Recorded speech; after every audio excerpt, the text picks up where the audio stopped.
Hey, Jim Cooper, you online? I am. Can you hear me? Yes, we can. Just checking. We'll get started here in a minute.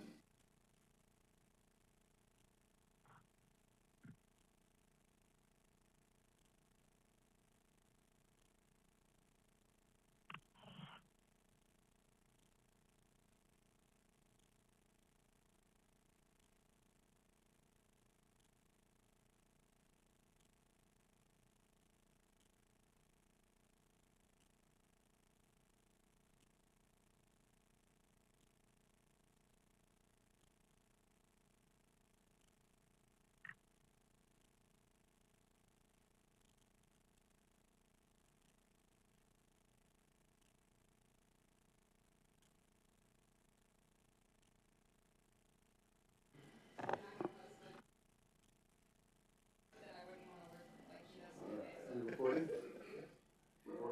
Okay. All right. We will call this special city council meeting for October 29th, 2024 to order at 6 o'clock. Reminder, please silence your cell phones. And this is a special meeting, so we'll be following the agenda as it's presented. Could you call the roll, please, Madam Clerk? Councilmember Alcantara? Here. Councilmember Hudson? Here. Mayor Carrington? Here. Councilmember Anzalati? Here. Councilmember Best? Councilmember Cooper? Yes, here. Deputy Mayor Tudor? Here. Okay. All right. And if you'll stand with me, Councilmember Alcantara, can we get you to lead us in the pledge? I pledge allegiance to the flag of the United States of America and to the republic for which it stands, one nation, under God, indivisible, with liberty and justice for all.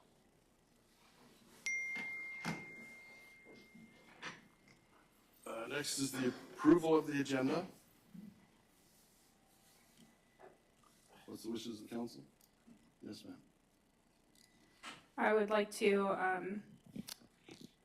object to the agenda. I would like to ask that the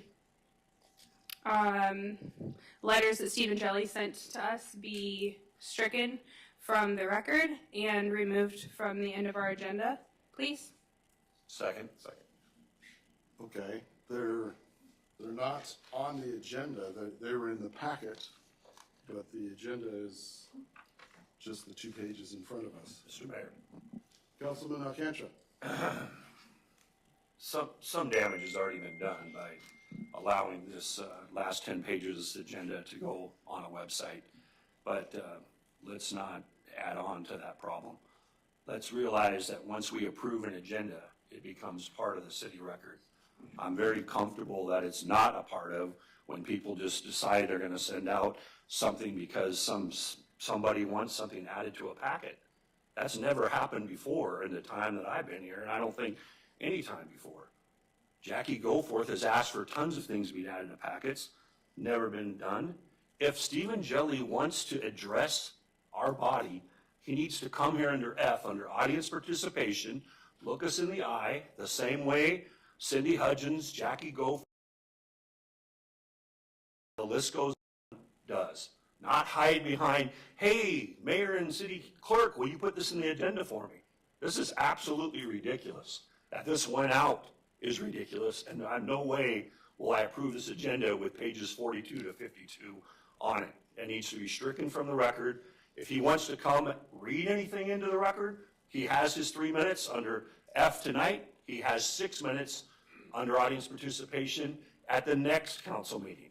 He doesn't get, just like nobody else here gets, including us as city council members, we don't get to just willy-nilly add things to an agenda packet. And yeah, you can tell I'm a little peeved about the way this went down, and I hope that there'll be the votes to not allow this agenda the way it's construed to go forward. We should stop this at page 41. The overlay is already public record. That can stay in there.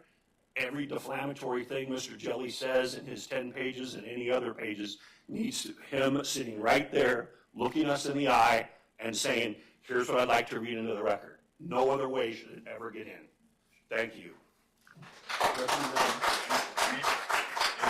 Mayor, it's Jim Cooper. Yes, Councilmember Cooper. Yeah, I thought that what we're doing is the agenda is basically A through E or F, H, but E, a new business, is 1 through 7. I don't see anything in there that actually has those comments on there, and I think that the approval agenda is actually just approving what is on that first piece of paper that talks about call to order, roll call, pledge of allegiance, approval agenda, new business, F, G, and H. And correct me if I'm wrong, please. Okay, Deputy Mayor Tudor. Thank you, Mr. Mayor. Yeah, and I can go ahead and address that. I think what we're trying to get across is a lot of us were not very happy with seeing one private citizen having a letter put into the agenda, into the agenda packet, whereas other private citizens have not had that ability. And it comes across, I think, to the public like the city is essentially approving of that message by us publishing it because it is on our website and it's something that's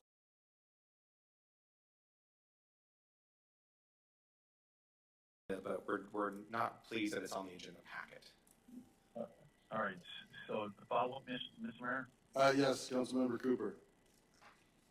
So from what I'm understanding is that they would like to remove pages, whatever they are, 42 to 52 or whatever they are, and then they would go ahead with the agenda. Is that what's going on?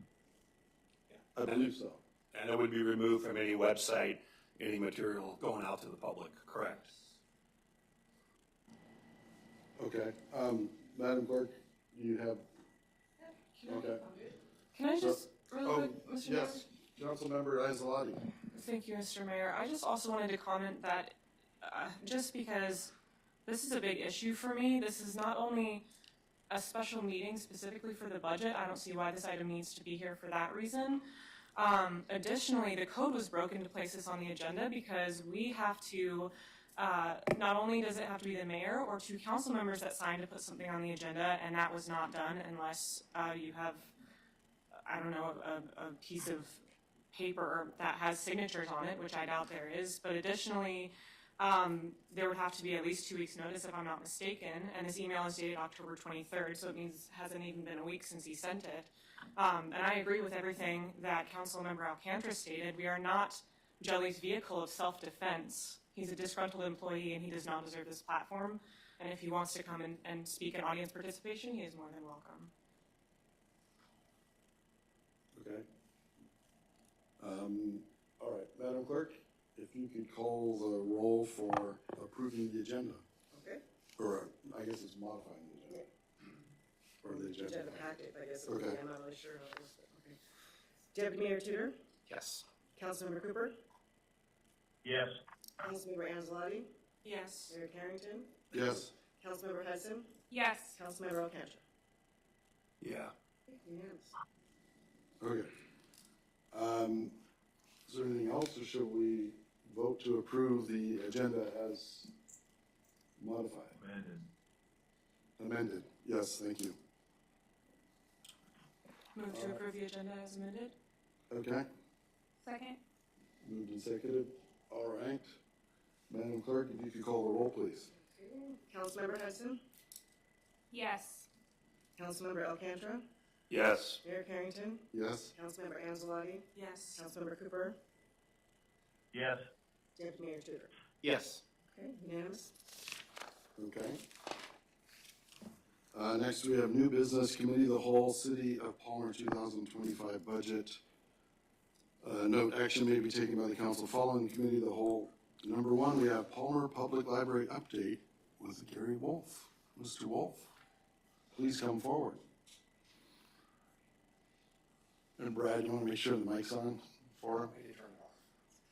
Off. Yeah, it's off, yeah. There you go.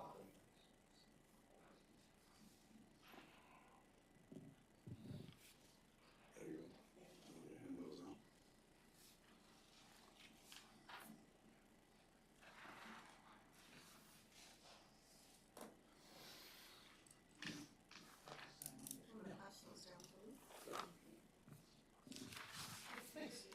Is it on? Yeah, you have to pull it close though. Okay, how's that? Working. Okay,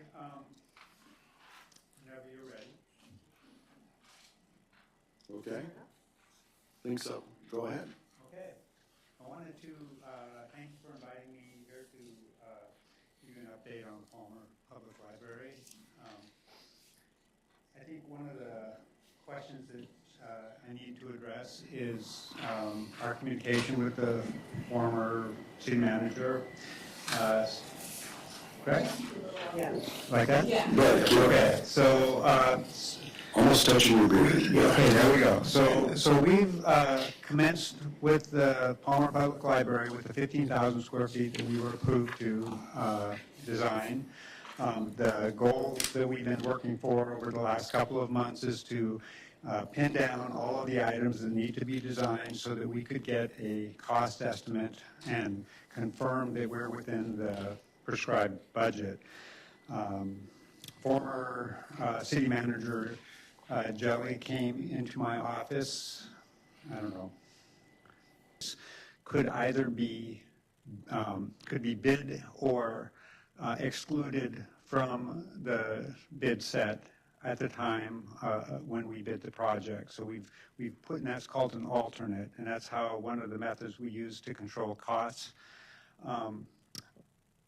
I would say that when this thing goes to bid, there will be no time in the future that you will probably get a cheaper price for square footage if you were to go ahead and put that in. It's never going to be cheaper than that.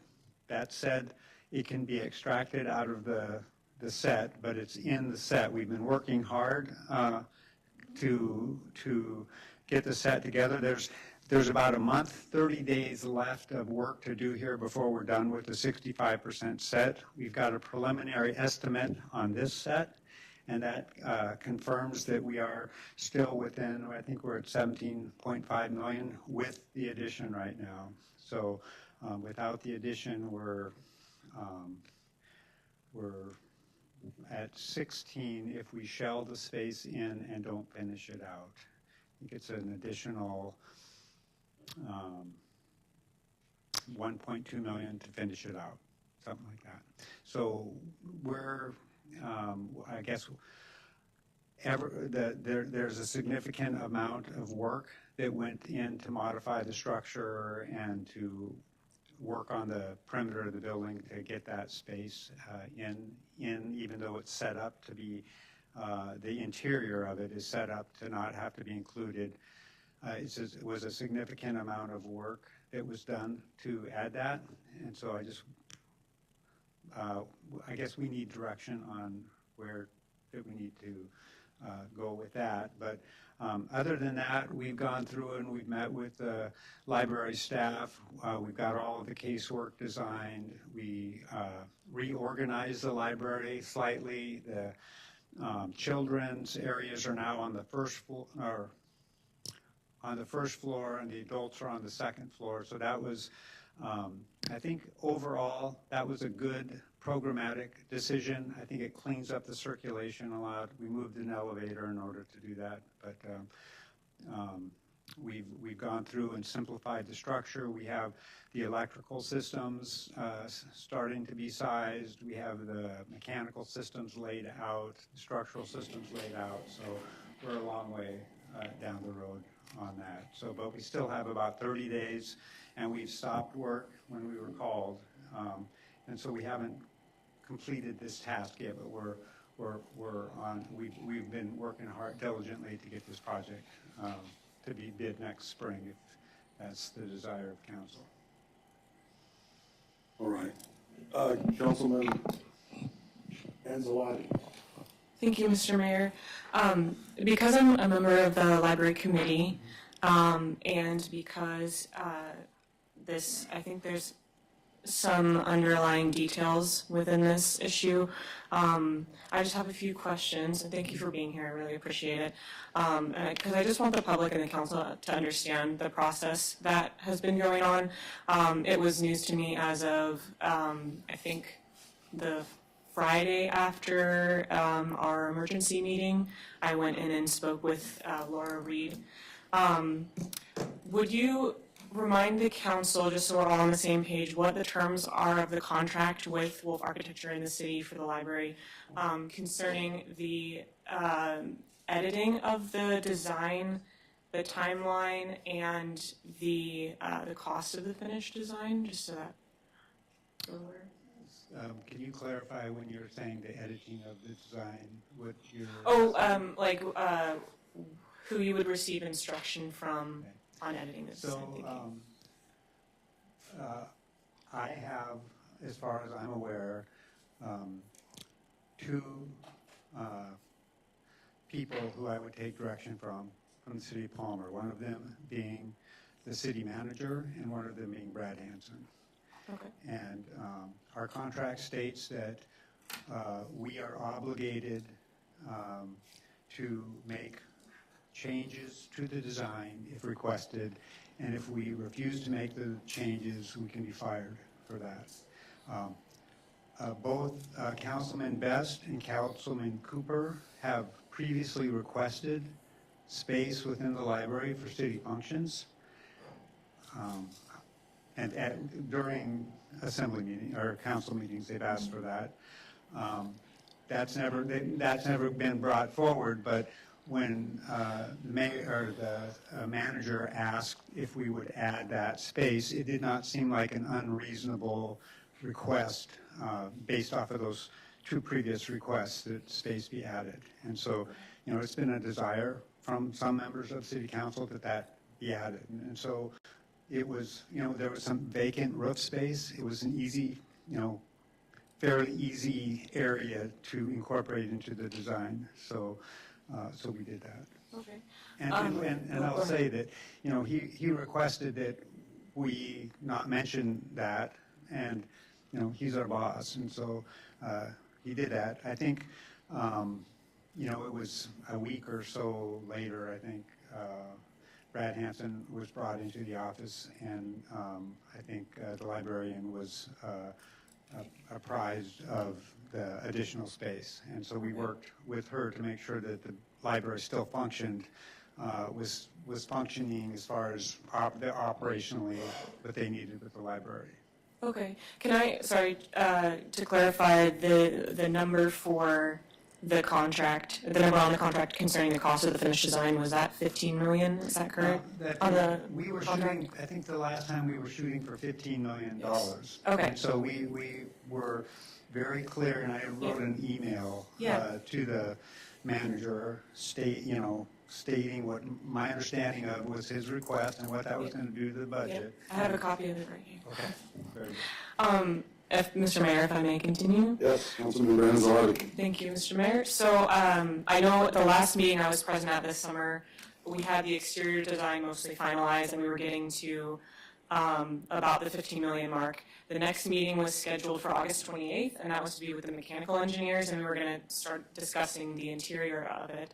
I was instructed by City Manager Jelly at the time not to attend that meeting because he stated he wanted to familiarize himself with the design and other details before the library committee met again.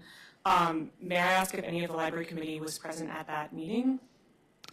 No, there was nobody was present at that meeting, and you know, and actually, I did have the mechanical engineer there, and we just talked about the basic systems that were the options that we could use with the library and how we were to proceed with that, so Okay. that we were going down the right road. Okay. May I ask if the former manager instructed you during that meeting, and maybe at consecutive others or over the phone, regardless of the lack of committee members present, to make alterations to it then, disregarding contact with the city?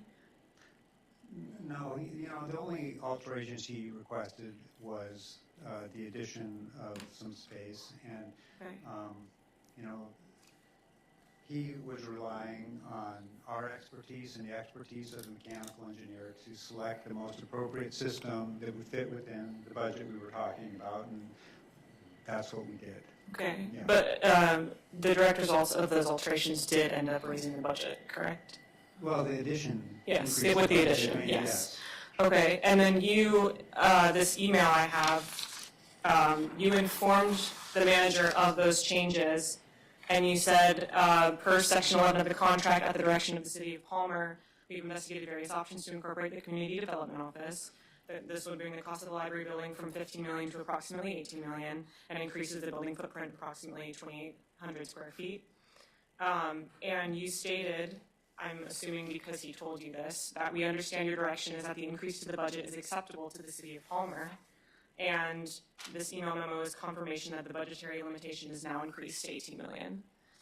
Correct. Okay, so he told you that the city of Palmer approved of these No, increases. he did not respond to my email. And he never responded? No, Okay. but, you know, we've been building buildings long enough to know that the impact of a budget will have. Right. Which is why we set it up the way we did, because, you know, there's always a potential Well, that yeah. something could go wrong. And I appreciate that you did sort of a different, you kept the original design, or at least you tried to, and then kind of did an alternate. I really appreciate that. Just to clarify, did former manager Jelly at any time instruct you not to communicate with the city council or with the mayor or with other city staff about these changes? No, but he wanted to keep the library committee smaller, which is, you know, Why he instructed me not to experienced do that. Mhm. And so, you know, he was the boss, and so I was just working within the framework that he was providing. And, you know, the only people that we were needing to speak to at this point in the project was more or less staff or maintenance personnel, if there were preferences on how systems were set up or how casework was, you know, cabinetry was designed so that it was, you know, functioned in the optimal way for the people working there. Now, all of the programmatic changes, aside from changing the children from the upstairs to the downstairs and vice versa, you know, that had already been sorted through, and the exterior had pretty much been sorted through. There's still some materials that need to be selected, but, you know, it wasn't necessarily a red flag from our standpoint that the design committee was getting smaller. I was a little surprised when he didn't want anybody to come to the mechanical meeting, but, you know, lots of weird things happen in design projects, so. Did you end up having any more committee meetings then with a smaller committee size? No, none. No. Okay. No. And just to clarify, sorry, last question.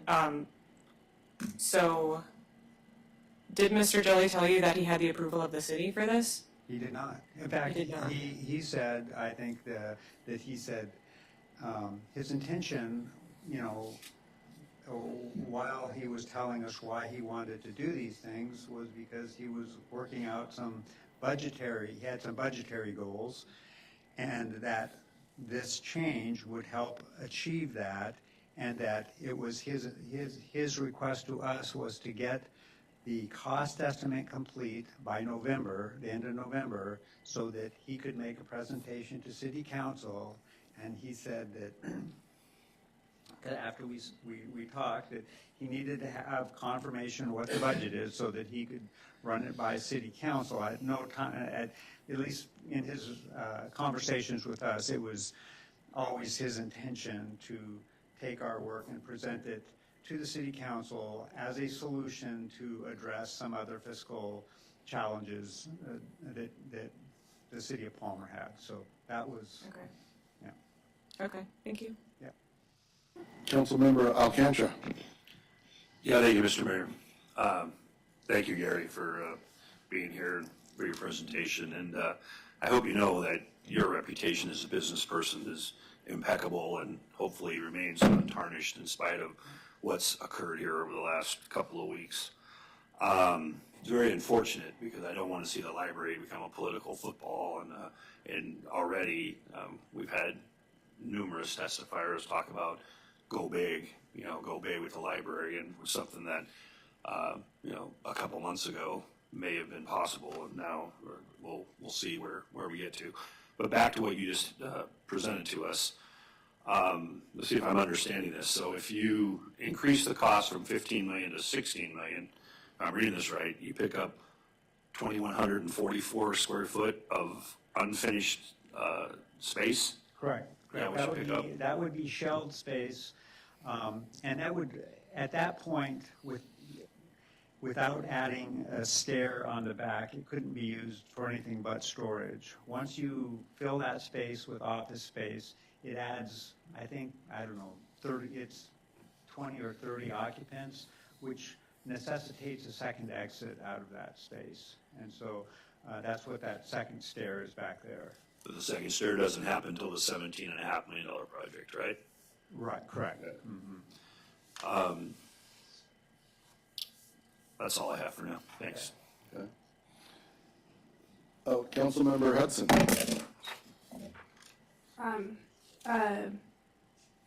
Councilmember Tudor can go first. That's okay. Thank you. Sure. Okay, Deputy Mayor Tudor. Thank you, Mr. Mayor. So I just wanted to, well, first of all, I know this is a difficult position for you to be in, and I hope you understand how much we appreciate you relaying this information to us, because we're finding this out as well. And I really appreciate just the time you've taken on this library so far. You guys have done an amazing job. And if I kind of just reiterate what Councilman Alcantara had said, just to clarify, so on the middle estimate, that 16 million, and you said that we can use that for that unfinished or enclosed space we use for storage, but cannot be used for occupancy. Is that correct? I just want to make sure I got that right.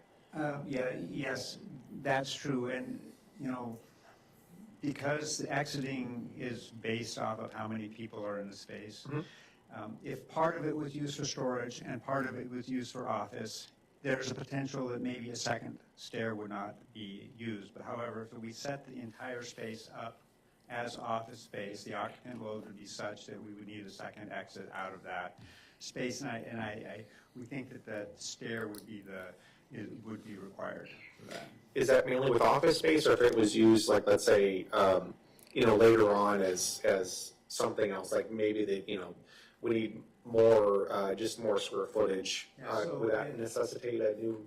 I'm going to go off the top of my head here without having the code book. Office space, the code requires 100 square feet per occupant on that. So I guess that's 24 people if you were to say it was office space.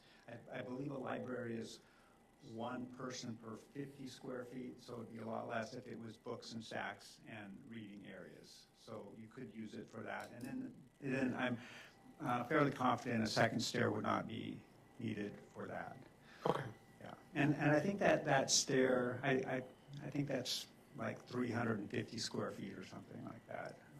Okay, and so in the middle estimate on the other one, that one is not, that space that's enclosed there, that's not actually a stairwell, is that correct? The one it just kind of has a, I just want to make sure I'm reading these drawings right. I gave away all my copies. Oh.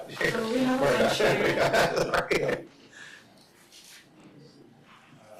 Probably be good if you like to roll like Okay, so the middle one you're talking about? Yeah, I was just curious about how that, what that space is in relation, because I know in the first one it's just empty roof space, and then on the highest estimate, then that's gonna be, it looks like it's just gonna be roof space, but then there's adding on a stairwell. Right. So which about the middle one, if that empty space there, with the square, if that's just empty space, or that's gonna be? Well, right now it's just shown as empty space. Okay, And then, so I think that when they're building out what they would call a tenant improvement, which that's the interior build out, probably you would be looking at something like $250 a square foot or something like that to build that out. I'm just guessing that that's what that would cost if it's just some office partitions and some carpeting and a drop ceiling. And in fact, this space, the way that the library is set up right now, it has we're using a wood deck on the ceiling, so that we're going to leave that exposed, and so you wouldn't be buying that. Your lights would be suspended down in there. Sure, can I ask one more question? Sure. That's probably a good question, I'm sorry. FFE, what is that? Furniture, fixtures, and equipment. Okay, thank you, I just want to make sure. All of your desks, your chairs, tables, things like that. Okay, thank you. And that's based off of we got a local vendor to take a look at the library, and they kind of gave a wag of what probably the FF&E would cost, so. Okay, thank you, appreciate it. Councilmember Hudson. Yes, thank you. So thank you so much for being here. I just really appreciate you presenting this to us. My question is, so I know that you said that you guys kind of put in multiple plans here. So for you guys, for y'all's time to, I guess, meet with Steve and Jelly and to come up with these new plans, how much is that going to cost the city for you guys to have done all this extra work? Yeah, so if you, in order to accommodate this addition, the structural layout of the building changed as far as where the cross bracings were put, and so there was a fair amount of time the structural engineer put into moving the braces to the outside walls in order to make this work. So since we gave them direction to move them, they would probably want to, and I don't know exactly what that would be. If we could leave the building as we have it, there wouldn't be any additional charges. I think that if we're going to go back to the original plan, I would have to get back with you because I didn't ask everybody. I know that when I talked to the structural engineer, he said we spent quite a bit of time reworking the structural system. And so, and we've done some electrical in there, lighting layouts, and ran some mechanical systems in there. I don't think that from a mechanical and electrical standpoint, it's a huge deal to back it out. I think structurally, it's a big deal. Architecturally, we've monkeyed with the outside of the building and changed that quite a bit. So there's a bunch of backtracking to do on that. But I'd have to look exactly what that would mean time-wise to do that. Yeah, I know that the budget's important, and I appreciate being able to come here and speak with you. This is a very important project for us as well. So, we want it to be successful. And so I just, to get back, I'd have to get back with you. I don't want to give you an answer that's a wrong answer because I'm sitting here guessing. Okay, yeah, I was just wondering, if you're talking hundreds, thousands, or hundreds of thousands. I don't think it's going to be hundreds of thousands, but it's not. you know, on one hand, you could, the computer program allows you to quote unquote go back in time to this right here. But what that doesn't allow you to do is, not only did that change, but all kinds of other information was added and calculations made in terms based off of this, and so it's not easy as hitting undo, undo, undo, and getting back. And so, you know, I am hopeful. I mean, this is an unfortunate step that happened, and I appreciate that. We did our best to kind of minimize the damage that could happen if this thing went bad. And just given that you will never, ever see a cost this cheap again, even as horrendously expensive as it is, it would, I think it would be worth building that. I mean, I would encourage that, and you know, we're not going to charge, you know, going from the 15 to, you know, it's not, it's more work for us to do that, but it's also, you know, we don't want to charge you a bunch of money to go back and have to change everything back, and it would be, you know, you would be money ahead, even though it costs more right now to go ahead and include that space, but it makes for a simpler building. So, you know, it's still going to cost money, though. Councilmember Hudson. Thank you so much. Yeah. Councilmember Anzalotti. Thank you, Mr. Mayor.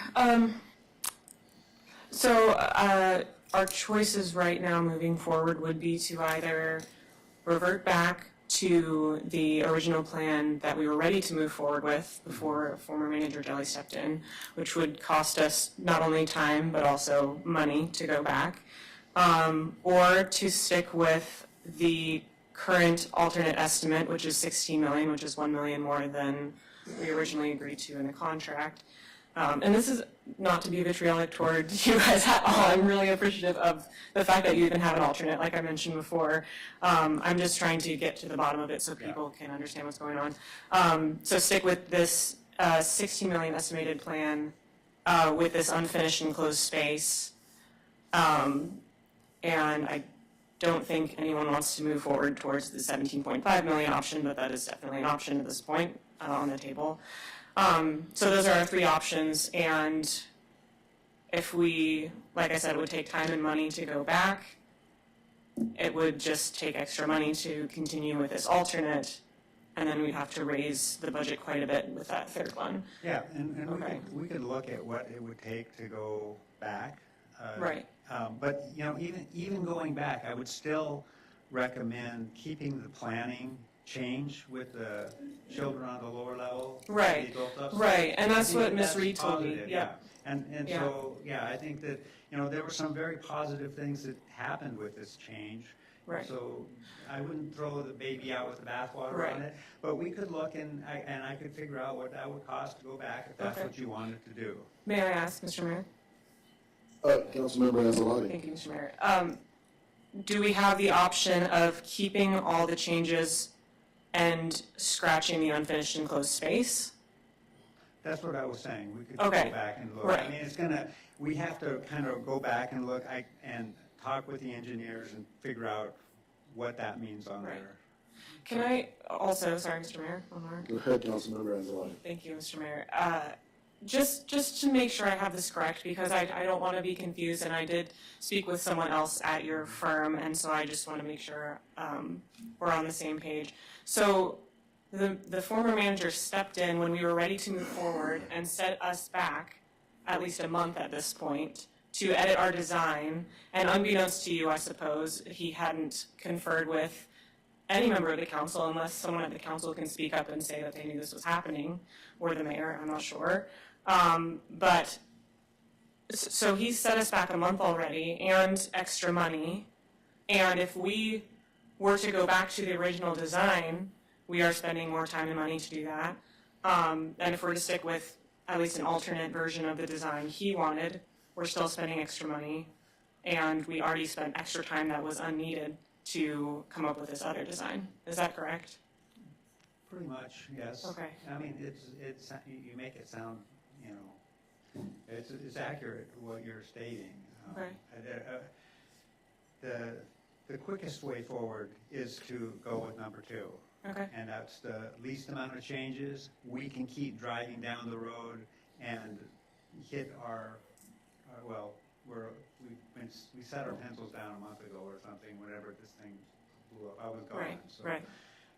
So we've not progressed the design, but that would be the quickest, least, I think, it's $1 million. I understand. Right. It's not a small amount of money, Mhm. but that would be probably the easiest thing to do.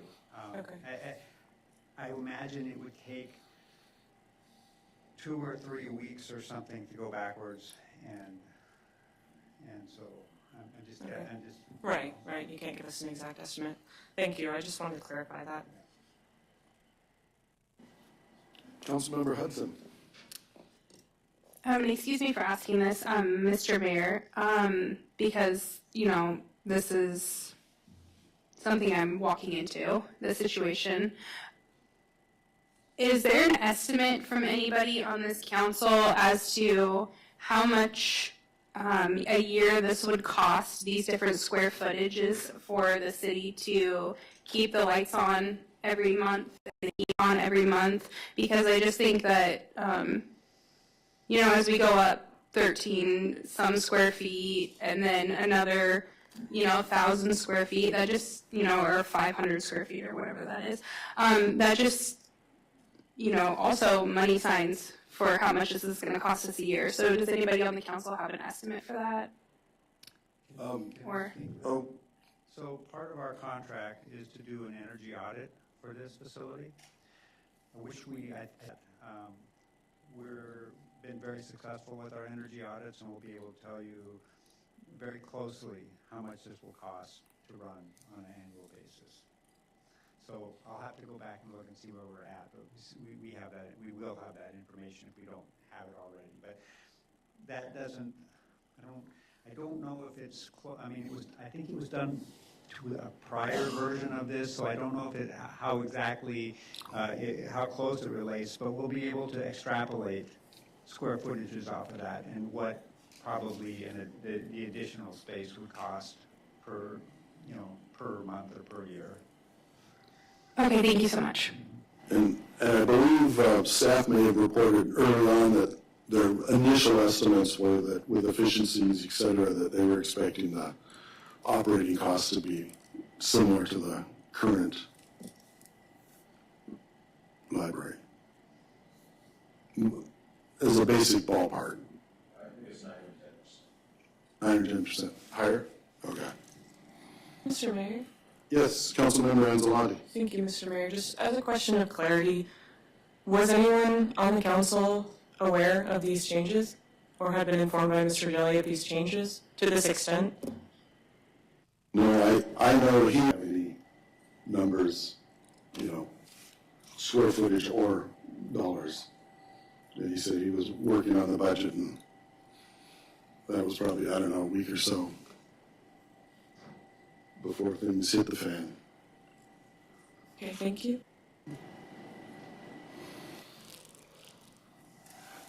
So it seems like you'd really like the council to give some clear choice here. Before we can get moving, we're not going to work without having some clear direction. And it does not have to be this evening if you need to discuss it. We're just down the road. We want this to be a successful project for resolving this issue. Councilman Cooper, did you have any questions? I do have one. I unfortunately do not have the paperwork in front of me, but I'm assuming that the number 2 alternative is putting in a roof over the top of that open area that was just to be, you know, left to the sun and the wind and the rain. Correct. Okay. Still remain a sitting room? No, this is, the addition was put on the north side of the building, not the south deck side of the building. So we enclosed roof space, but it was not, it was formerly roof space that was not accessible from the interior. All right, so there's been no plan to enclose the open area that was just for seating inside the building? No, the issue with enclosing that particular area, again, is the requirement for another stair to exit that space once it's enclosed. And so then we would have had 3 stairs right up front, and it was difficult to manage from a design standpoint. Mr. Mayor, if you don't mind. So Gary, are you saying that if you enclose that other space, even if it was just for bookshelves and stuff, that you would have to have another stairway? Yeah, I believe that when we did ran the numbers, yes, that we were required to have a second exit out of that, because we weren't looking at it being space for bookshelves. The direction was to make it office space for the city. All right, thanks. Okay. Councilmember Alcantara. Yeah, just to follow up to what Councilmember Cooper said. So if it's non-occupied book space, then you don't need the second stairway, correct? Correct. Okay. And the other thing I have, Gary, is that I guess it's more addressed. Well, can I clarify that? Yeah. It is occupied space. It's a roof deck, but the occupant load is low enough, and I can get an exit out, a second exit out of it, that we can direct people to a stair that's far enough away. Okay. So it's not an issue. Once we enclose it, then that changes the exiting dynamics of the space and the occupant load of the space. Okay, very good. Thanks for that clarification. So, Mr. Mayor and council members, it's 20 months and counting since the building collapsed. I mean, we've been batting this pinata for a really, really long time. So I guess, Mr. Mayor, I'm curious, what is the time frame piece? I mean, can we, this is the kind of document that should go on our website. You know, give people a chance, like, look at these 3 things. But if we're able to get the council to make a decision on the middle piece or any of these 3 pieces, what is our time frame, Mr. Mayor? Well, I think we're rather delayed with all sorts of activities. Our hope, I believe, was to have this ready to go out to bid by the first of the year. In March, actually. In March. And so now it's, It's shifted a little bit. It used to be the first of the year, so, which is still doable as far as construction goes. So I believe you're leading up to the question of do we want to do a vote on this tonight? Are we ready to do it? Or Councilman Alcantara, go ahead. Yeah, thank you, Mr. Mayor. I'd ask our expert, Mr. Wolf, when you need a vote from the council to proceed and give us what you just said, a March timeframe. I feel like the public should get to see this other than me holding it up. But is it, and I'm also, as I've said many times, I'm not here and not available. The next council meeting, I'll be in the air. So I won't be here on 11/12. But is 11/12 soon enough? Or as the mayor suggested, do you need a vote tonight? No, well, obviously the sooner it's voted on, the sooner we can start working, the sooner we can get the work done. The March estimate to get done with the drawings was assuming that we could deliver this package, the 65% package, by the end of November. That would give us December, January, February, and part of March to get the construction documents, all the bid documents put together.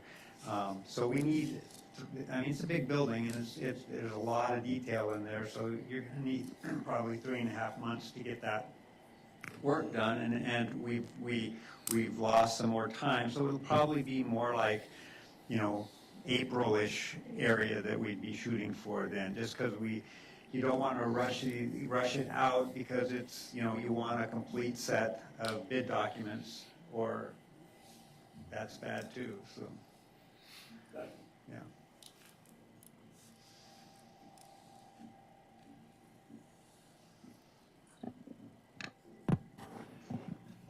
Councilmember Hudson. So, Mr. Mayor, Yeah. a question for you to clarify what Councilmember Anzalotti was asking you. So we did see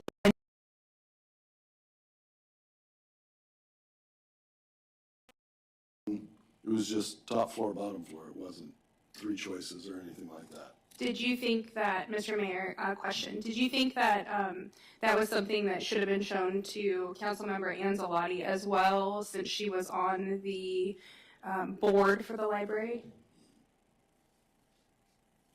I guess I didn't think about it. You know, Just something for between you and Mr. Jelly? he had mentioned he was planning to brief the council at budget time, so I was thinking that was October 15th. Were you concerned when you saw that there was something that was different than what we had already seen, that was costing the city money to present to you? I did not see any difference in it because there was only the one plan. There were not any numbers on it. So I didn't take that much of a look at it. Okay, thank you, Mr. Mayor. Councilmember Anzalotti. Thank you, Mr. Mayor. Well, given that unfortunately we were not allowed to vote on changing the design, I think that the public deserves us to get moving on this, since we've already been sent back by Mr. Jelly. So I'm willing to make a vote tonight if we have any comments concerning the designs we have before us and which one we want to pursue. Okay, well, do we want to go ahead and take a break for a few minutes? Let people, no? No, I think we should take a vote on this and then maybe take a break after we're done dealing with the library. Okay, we'll have to come out of the committee of the whole to do a vote, which we can do that. Are we ready to do that? Sure. Sure, actually, if we're voting on which side, I do have a couple more questions. Okay, yes, Deputy Mayor Tudor. So Gary, okay, so on the middle estimate, there's a little room there, kind of by the hallway. What, is that just like a generic, is that like an office, like an information desk kind of thing? I was just trying to clarify what it is. The room that juts out? Yeah, it's kind of like right. Yeah, so that with the way that the plan changes happen, the colored space to the left is a new check-in desk, kind of circulation desk for the second floor.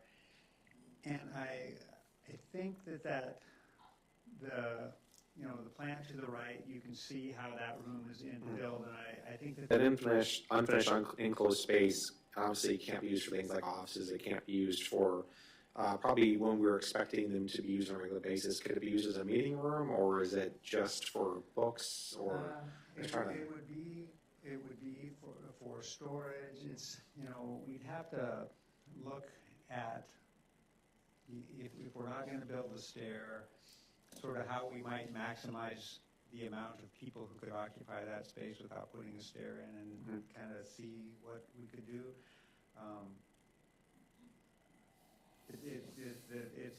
It's potential that it could be used for storage and maybe some additional stack space. We just have to kind of run the square footage numbers on it. At this point, we were looking at what would be the minimum cost if we went forward with that. You did nothing, but you used it, say, for storage for the museum or something. Okay. Thank you. Yeah. Councilmember Hudson. The only question I really have before voting on this is, or concern that I want to bring up that I'm hoping somebody can give me some sort of clarification on, is if we look at the square footage of the Wasilla Library and how much it costs them to, you're looking at, do you know, it's about $1.5 million a year.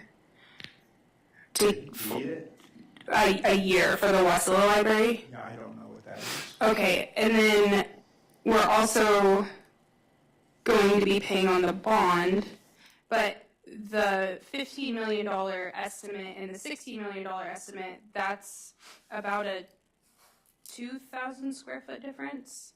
Am I understanding that correctly? For an unfinished enclosed space that we couldn't really put offices in or anything unless we go up to the $17.5 million space? Yeah, I was reluctant to share costs on this. I mean, these are not costs that any contractors put a number on. The estimator put a number on it, and it's making a educated guess on what it was cost. But, the cost of construction right now is outrageous. Nobody's saying otherwise. And so, yes, that is what it's going to cost you, but for sure, you will never, ever see the cost be lower than this. And the two reasons for that is since I started practicing architecture 30 years ago, we went from a commercial building like this would cost $125 a square foot to build. We're now at $725 a square foot to build, and that's in the 30-year time frame. So it's just going to escalate.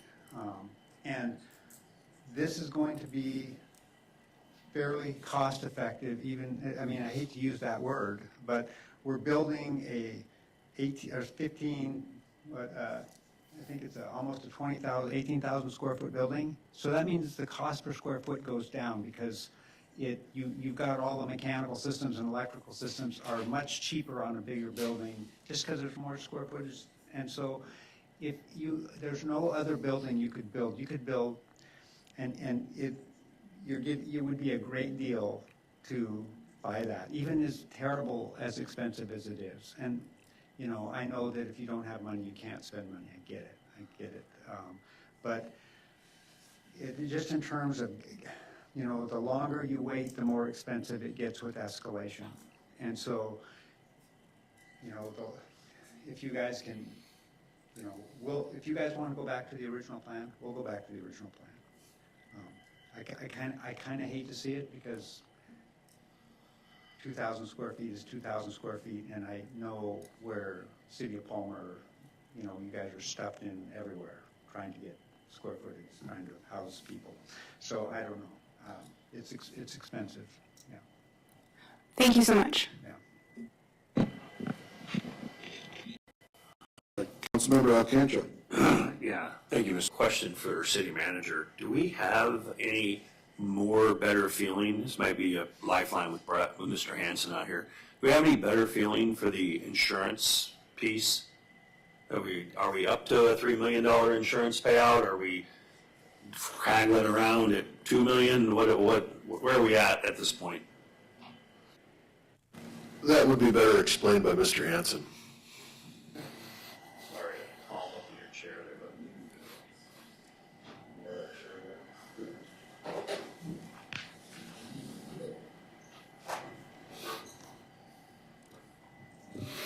Mr. Hanson. So the question is, where are we at on the insurance piece? Where are we at with the Something insurance? about Okay. the last thing we did at 1.7. so and hopefully in it's July, 1.3. we met with the insurance agents, or the company, the insurer, at the library. At that time, they did another analysis and assessment. We had prepared, with your blessing and your money, a structural analysis, a further structural analysis, and a mechanical analysis that we had forwarded to them, okay? When they came up in July, they requested that we demo the interior of the ceiling so they could evaluate the structural better.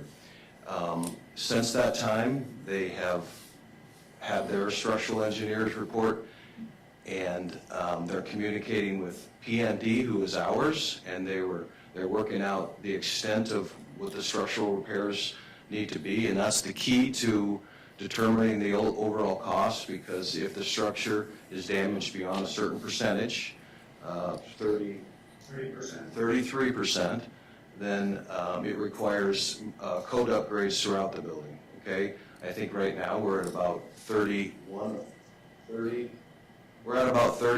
right now, and we're fighting, for lack of a better word, about some structural pieces towards the back. Our structural engineer feels like there needs to be some shear walls in the rear because of the wave effect that happened during the collapse, and so that's where we are with it. We have a statement that was issued today on the total costs that have been reimbursed to date. What we claim is the number, which is 4.2, and what they have paid to date. And they paid what to date? Between the business loss part and the structural part, the structural part hasn't changed from their original payment to us, which I think was nearly $1 million.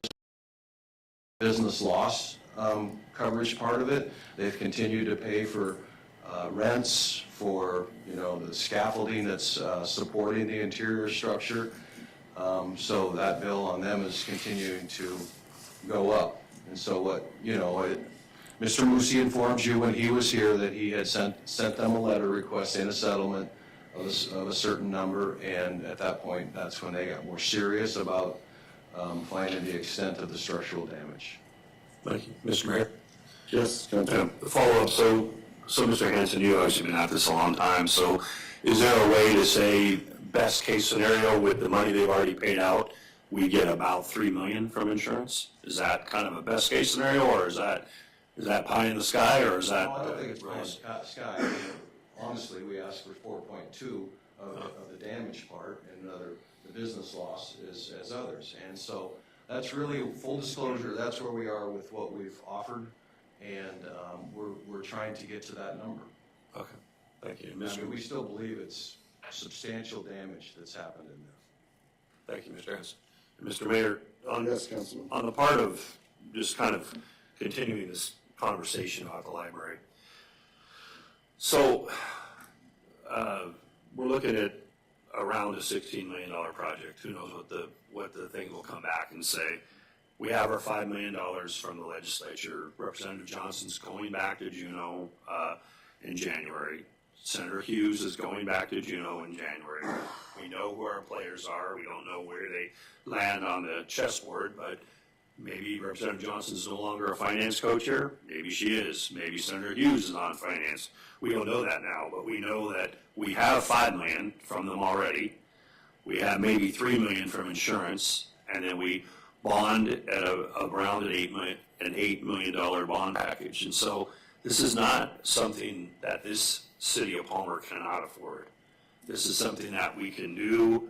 We can move forward after a really long time and a lot of hiccups, and we can progress and build a library that is not what everybody wanted, not as big as I would want, but given the realities of the day, I think we can build a very impressive, as you said, 18,000 square foot facility with another 2,144 feet of book storage and other things. And it may not be what Wasilla has. Oh well, they have a little higher tax base than we do, but it's going to be something I think the city's going to be proud of for a long time. So if people on this council are ready to move forward, I think I'm ready as well.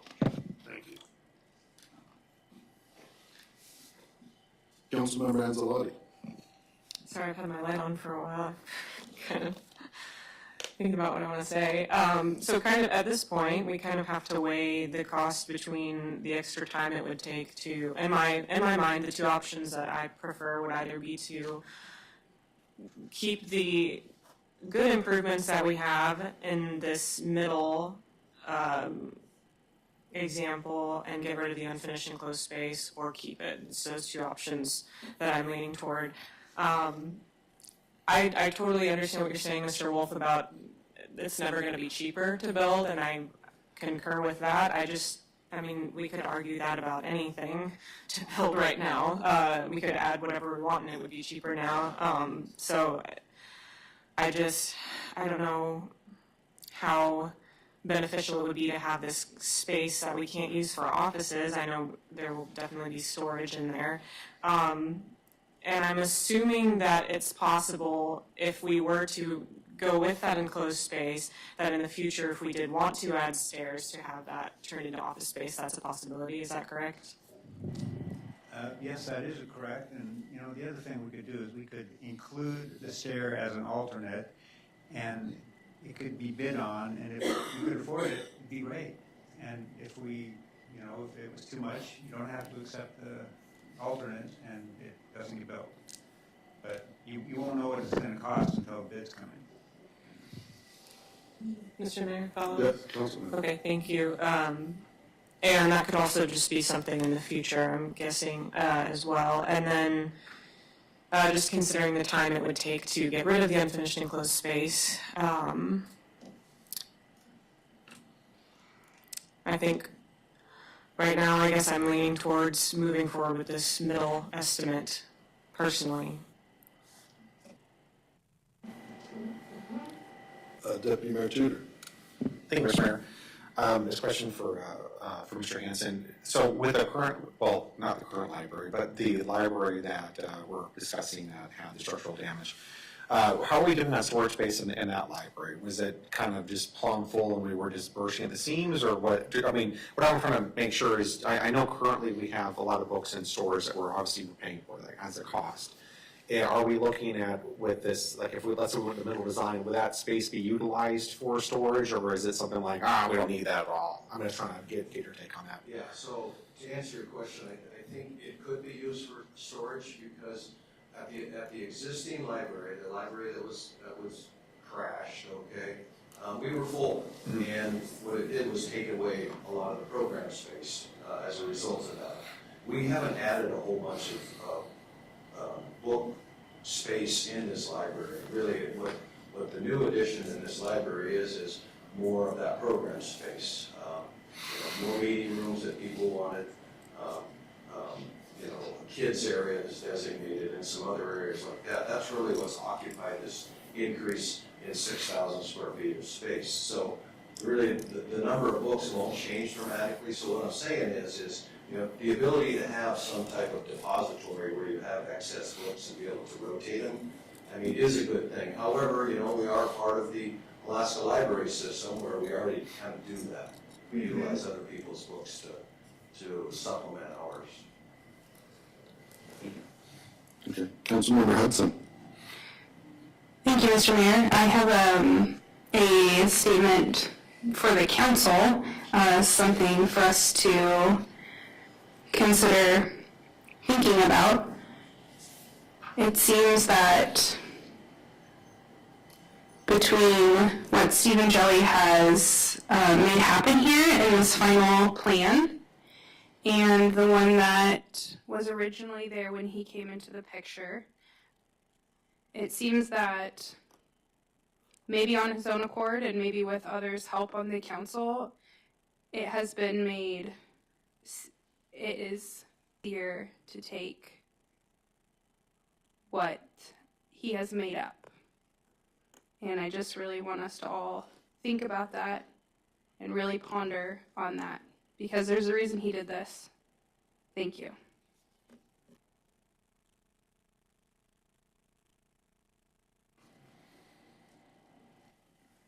So are there any further questions from the council? Councilmember Alcantara. Yeah, thank you, Mr. Mayor. Just to Councilmember Hudson's concern and very good statement. I look at the 17.5 million one as the kind of the jelly plan. I don't look at the $16 million one, which would give us that 2,100 extra square feet that, yes, is only storage temporarily, but could become something more down the road. Who knows? Oil goes to $125 a barrel. We're talking about, hey, what capital projects do you need funded? I mean, I always look at the glass as half full and never have a pessimistic outlook about Palmer's future or Alaska's future. And so the reality is, I don't look at the middle plan as somehow scoring a point for jelly. I look at it as that's the plan that makes the most sense, and I think we really just need to get moving on something. I mean, my granddaughter's only 9 months old. I'd like her before she's in kindergarten to be able to go in the Palmer Library, so we'll see. Thank you. Mr. Mayor, if I can respond to Yes, Councilmember Hudson. Councilmember Alcantara, thank you. I totally agree. I just, I guess I just want to make sure that we're not just accepting something because it's the easy way out. But I agree that I think that the $16 million plan is a good choice. Thank you. Okay, we ready to come out of committee of the whole so we can take some action? Okay, well, come out of committee of the whole. Is there a motion the council wants to make? Councilmember Alcantara. Yeah, Mr. Mayor, I move that the Palmer City Council allow Wolf Architecture to proceed with the $16 million library plan as presented to the council. Second. Okay, moved and seconded. Any discussion? You still online, Councilman Cooper? I am. Okay, any questions or comments from you? No, sir. Okay. Then I guess, Madam Clerk, if you can call the roll, please. Deputy Mayor Tudor, Yes. Councilmember Cooper, Yes. Councilmember Anzalati, Yes. Mayor Carrington, Yes? Councilmember Hudson, Yes. Councilmember Alcantara. Yes. Unanimous? Okay. And why don't we go ahead and take a 10-minute break then?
Sorry, I didn't have my mic on. Yeah, that's okay. Deputy Mayor Tudor, Yes. Councilmember Cooper, Yes. Councilmember Anzalone, Yes. Mayor Carrington, Yes. Councilmember Hudson, Yes. Councilmember Alcantara. Yes. Thank you, unanimous. Okay, City of Palmer Comprehensive Plan. Mr. Manager, Mr. Genty, you want to give us a little bit of guidance on this? Mr. Mayor, the comprehensive plan for the city is going to require that the city have probably a little stability. And I think at this time you have an interim manager sitting in this position and would recommend that we postpone discussion on a comp plan for a few months until we can get a city manager sitting in place and able to speak to it. Okay. Any questions of our manager? Okay. All right. Next is basically the different items of the budget. Is there anything, I guess at this point, I'm wondering if there's anything we want to make sure to like direct staff to get us more information to come back at our next meeting. Councilmember Hudson. Thank you, Mr. Mayor. I would like to request a redlined updated version based on the requests of changes in the budget regarding our police department and 9G base. I would like to see a comparison document. I think that would be from Gina to see what was changed and what was not, so we can see what changes were followed through on that we requested from Gina. Thank you. Okay. Deputy Mayor Tudor? Thanks, Mayor. I just had a question too on the pay plan, if that included a COLA already, or if that's with their current pay as well. Just so we get some clarification on that. Okay. Yes, Mr. Manager. The pay plan that's in front of you right now does not include a COLA at this time. Okay. Follow-up? Yeah, Deputy thank you, Mr. Mayor Mayor. Tudor? Would it be possible to get an updated version with a 3% COLA? I can give you a 2.5% COLA is going to cost another $160,000. Okay, I'm sorry. Okay, I'm sorry. How much was that? $160,000 for a 2.5 COLA. Okay. And this dumb question time, just confirm that's annually? Yes, sir. Okay, perfect. Councilmember Cooper. Yes, Councilmember Cooper. Yeah, thank you. Thank you. I'm just wondering, what is the cost of living this year throughout the nation, and why are we asking about a 2.5 or 3%?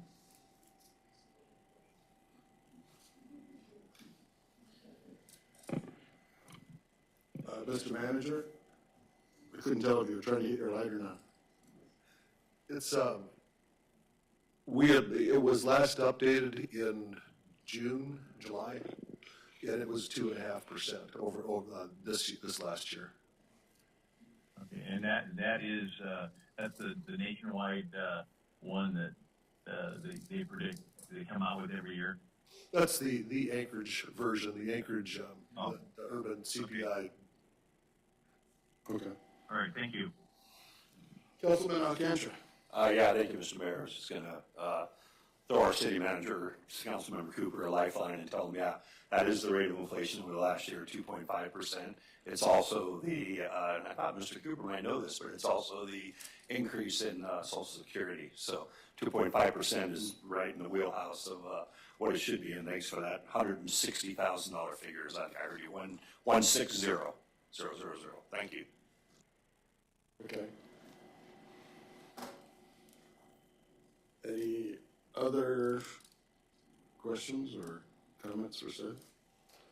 Councilmember Anzalone. Thank you, Mr. Mayor. So, looking through the budget and the fine and fee schedules, I know that we've had several audience members, constituents bring up the fact that I think that, or they think that needs to be looked at, and I would agree with that, especially after talking to a few members of the police force. And I had a question concerning those fees, especially the consecutive ones. And I'm sorry, I don't have this in front of me. I'm trying to find where I put it. But on the fee schedule, there are consecutive fees such as excessive calls for, sorry, I'm trying to find it. I should have had this beforehand. But excessive police responses. We have first, second, and third offenses. So how are those enforced? Are the officers, should they be writing tickets or citations? And how do those, basically what's the process for that? Because from my understanding, that's not happening, and I want to know how that should be carried out and if it's being carried out correctly. Mr. Manager? What page are you on, by the way? This would be page 28 of 52, and that's just an example of excessive police responses. There's several in here that are that have first, second, and third offenses.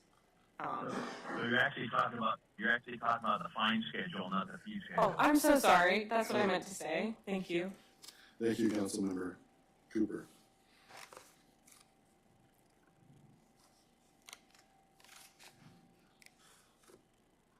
Mr. Mann, the fine schedule, as I understand it, Chief Shelton is in the room, but the fine schedule, Chief, is we generally rely on Alaska statute for the fines. Is that, am I speaking out of turn?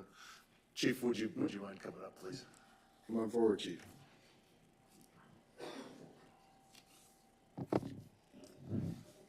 So yeah, when it comes to criminal offenses, we follow the Alaska statute.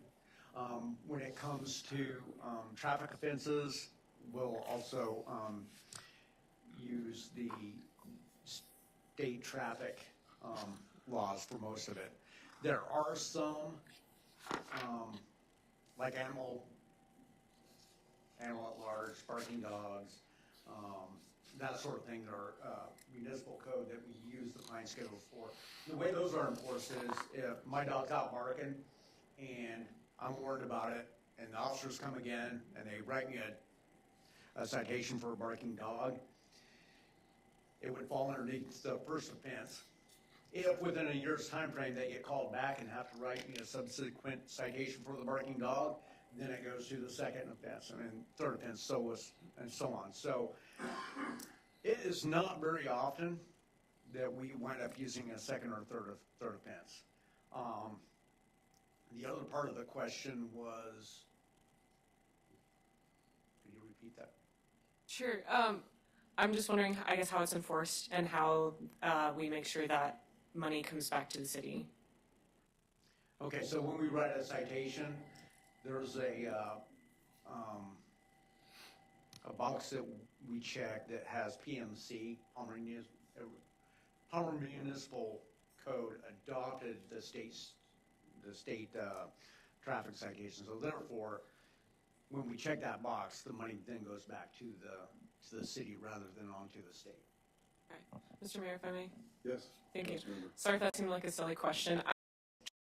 So if all we're using for the most part is Alaska statute, then what's the point of having some of these fines on here? And if there's little to no point of that, should we look at just changing this fine schedule completely, or do you have any thoughts on that?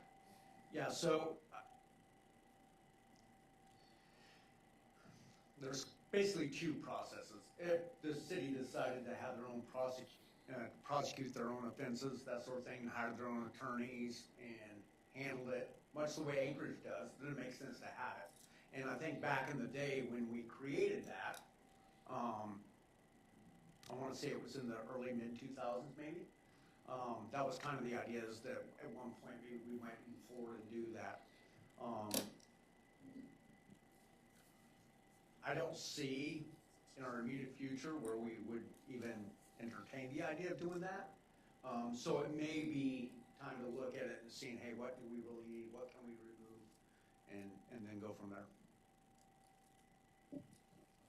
Mr. Mayor? Councilmember Anzalai. Thank you, Mr. Mayor. Am I allowed to ask what you recommend as far as the fine schedule? If there's any immediate changes that would be helpful to the city and more efficient? The fine schedule as it is does not create any problems for the officers themselves. It may cause a little bit of confusion to the, maybe the average citizen that looks at it like, oh, well, that's kind of a low, not knowing that, hey, yeah, we charge somebody criminally if they assault their neighbor. We don't just issue them a $75 fine, so, or $100 fine, or whatever it is. So to us, it makes sense because we just ignore those.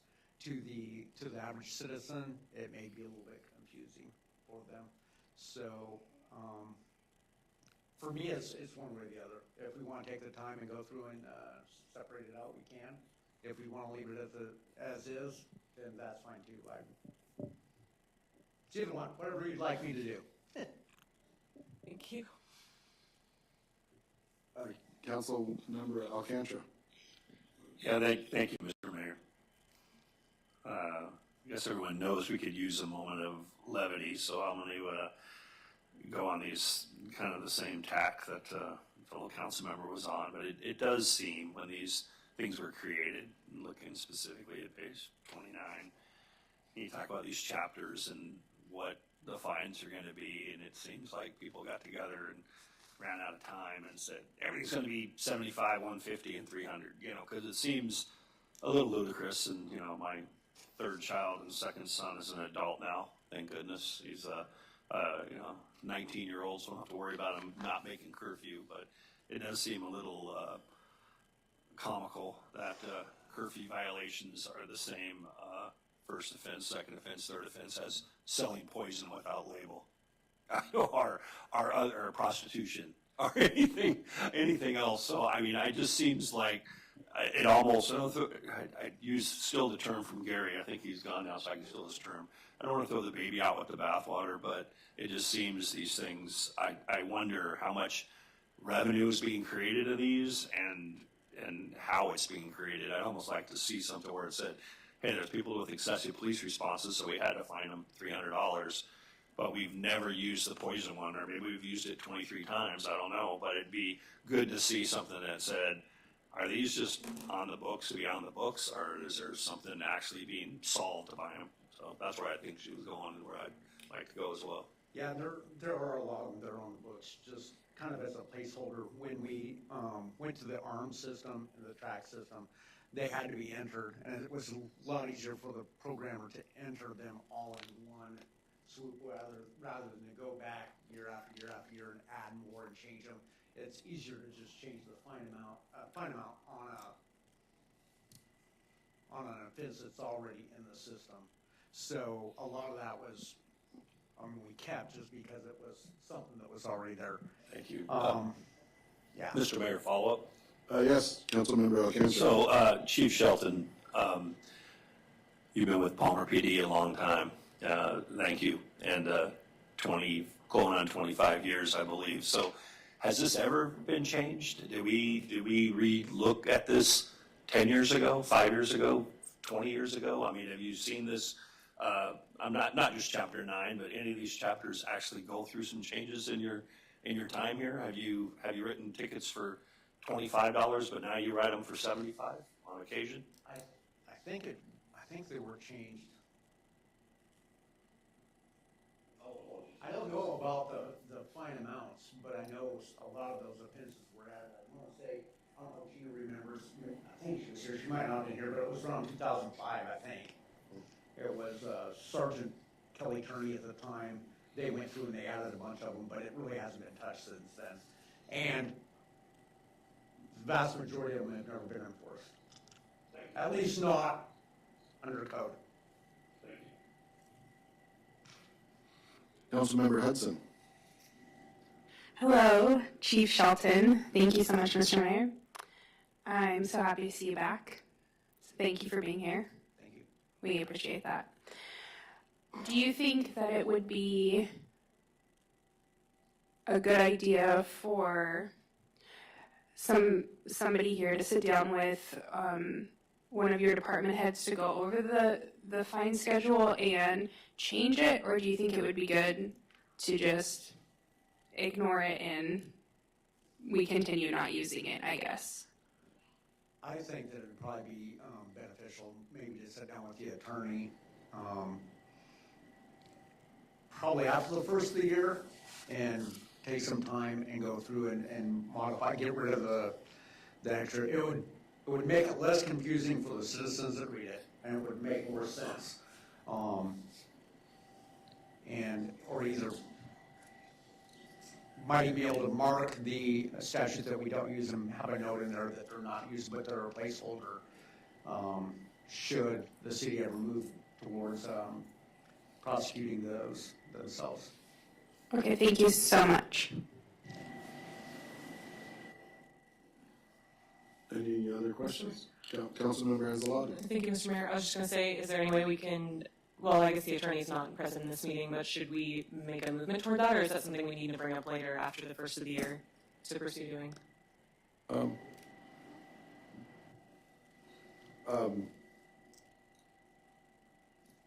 don't know. I guess I'd suggest maybe we bring it up. The attorney should be at the next meeting and Okay, thank have a you. little discussion. Sure. Maybe set a timetable. Any other questions? Okay, thanks, Chief.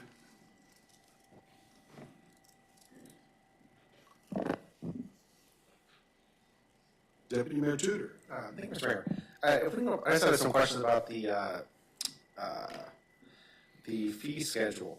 So one of the things that I, obviously wanted to go over, especially the utilities. I don't think Jude's here, but I was hoping to see if I could ask the our interim city manager here about what it would look like if we raise the monthly service fee for outside city limits from 3% to 5%, and see what kind of change that would be.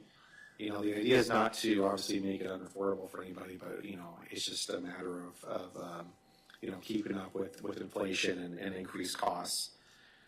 And my other question was about the train depot. This is going to be really popular, but the train depot is an amazing thing to rent, but it's I just can't help but wonder if maybe we need to raise that from $270 a day to $300 a day just to keep up with the operational costs of it. I would second that if that's if Mr. you need support Manager? on that. I'll look into the cost, and get back to you on the cost of 3 to 5% on the service connection fee.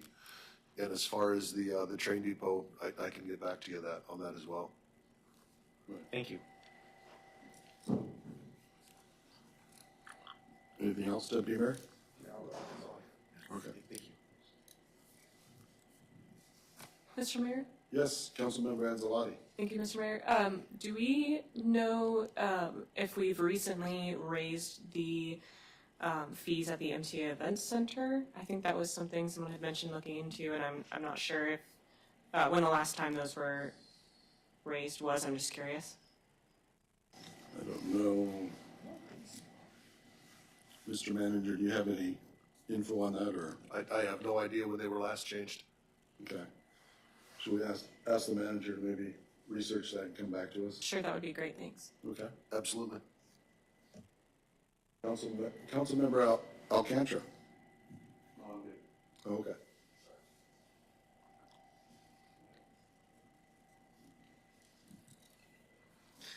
Deputy Mayor Tudor. Thank you, Mr. Mayor.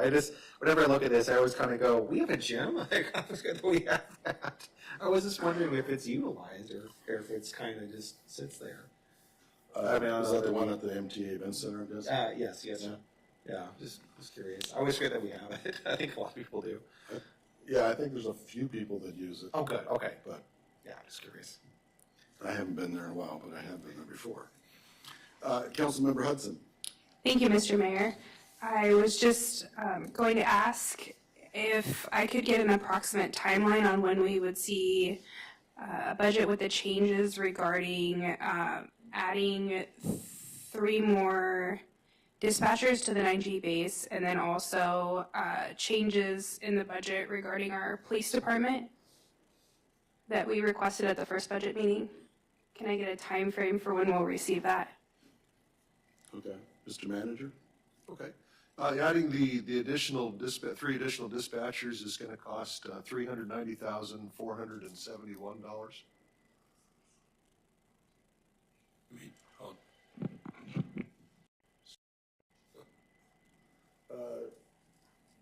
Did you have more, sir? Or And as far as, what was the,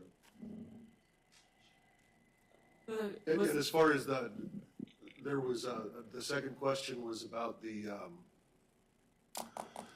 I guess you had requested, on the first meeting, you had requested information on the police department? Yes, there's budget cuts made to our police department and I believe also our fire department that were cut, and we had asked to see a comparison document or a red line document showing if those changes, if things were kept the way they were, what that would look like in our budget. And then we could compare that to what Steve and Jelly prepared. Okay. Thank you. Councilman Alcantara.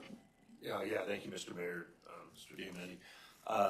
When you mentioned that $390,000 figure, you're obviously including more than just 3 dispatchers. Dispatchers aren't coming in at $130,000 a year, even with benefits. With pay and benefits, yes, sir. For 3 dispatchers. Yes, sir.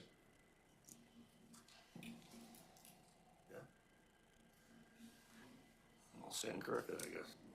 And we do have a meeting with MATCOM scheduled for tomorrow as well. So we'll present you a business case at the next council meeting for the choice between the two.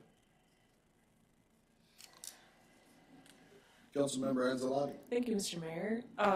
Just because we've had some issues in the past, can I ask if the police chief is present at that meeting, or will be present at that The meeting? police chief is going to be present with me at the meeting, as well as the lead Okay. dispatcher from Okay, Magic Base. thank you. Appreciate that. I also have a question about the utilities. I know some people have brought this forward, and I'm not sure if it's possible, and I'm just looking for some clarity on this, but the monthly water rates, so we just have the 2 where it's 0 to 5,000 gallons and then over 5,000 gallons. And I know people had been asking, what's the possibility of getting that metered, if that's the correct term. Do we have, is that even a possibility? And if not, why? And if it is a possibility, could we look into that? Mr. Manager. And this is, okay, so this is wastewater rates, is that correct? Or Page monthly? 16. Page 16.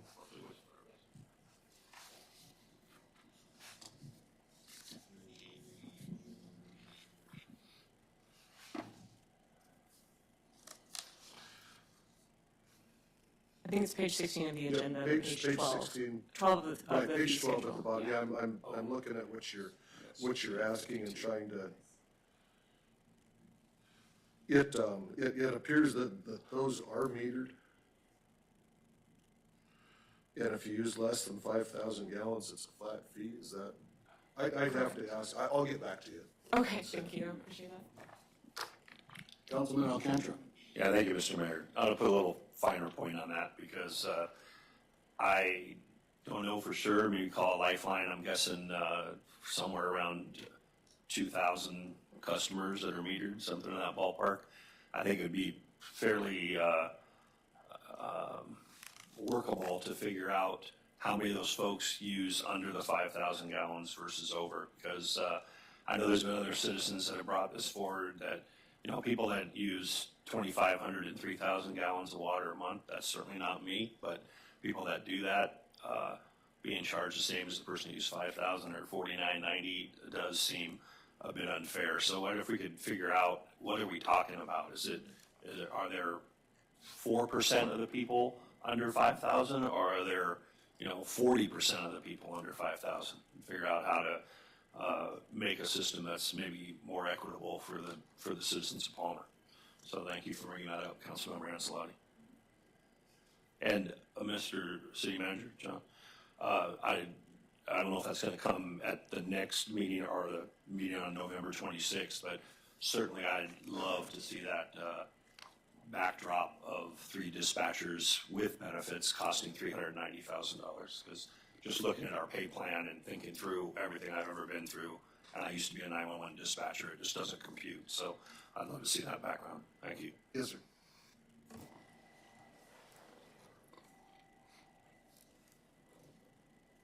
Any other questions or comments or direction for the manager?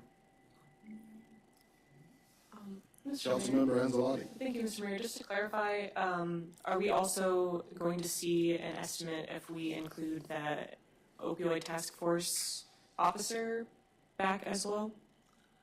An estimate for the opioid task force officer is $160,000. And at the last council meeting, it was asked for a presentation on the opioid. Yes. And we're prepared for a presentation this evening. If Oh, yes, I'd love to see that. Thank you. I'll ask Chief Shelton to join us again, please. Welcome, Chief.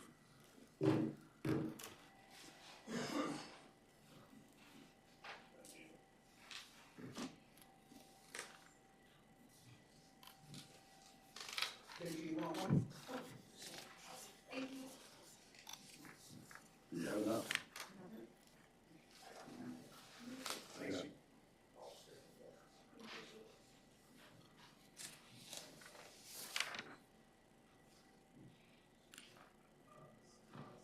Extra. Good evening, Mayor, members of the council. What I've handed you is a fairly quick statistics of kind of what our TFO officer has done over the last 2 years. The task force officer has been over at the DEA starting in December 2021 to present, but had a couple of stints in there where they were back on a patrol to help fill in during vacancies, that sort of thing. So if you look down, the total cases that our TFO case officer has been responsible for is 6. 1 active, 2 pending adjudications, 3 closed with sentencing. He was the assisting officer in right under 20 cases where he was the undercover officer, did work with tactical planning and case assistance. Under highlights, there are some names in there, and those are cases that have been adjudicated. So it's already a member of public record, which is why you would see the names in there. You guys can read that for yourself. There's a total amount of drug seizures. In 2023, we had some very large seizures, some of those which came directly here from Palmer. And then in 2024, also some fairly large seizures. Of note, this year there was a total of 8,775 grams of methamphetamine that was seized by our TFO. There was a substantial quantity of that, several pounds of it, that was taken right here in downtown Palmer on Alaska Street.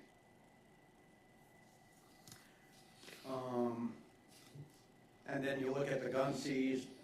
The USC is United States currency seized in 2023. They seized approximately $693,000. And in 2024, year to date, so far they've seized $414,000. We are, I guess, in line to receive a portion of that. I do not know what that dollar figure is, and it takes a little bit of while for us to be able to get that.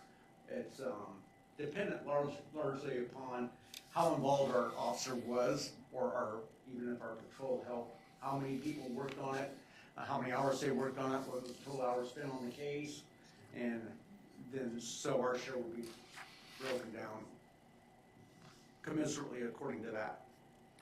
And then the total property, value of property seized in 2023 was $295,000. This year, we've got 0. Arrests, over 100 plus federal arrests since the task force officer began in 2021.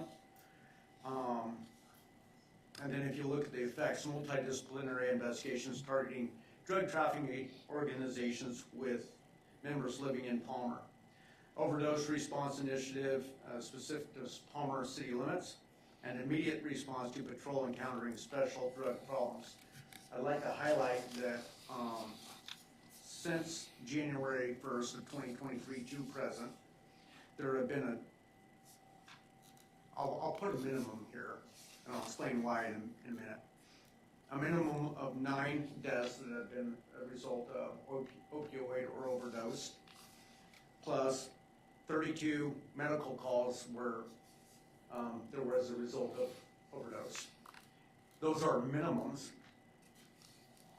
because the only calls, death or medical,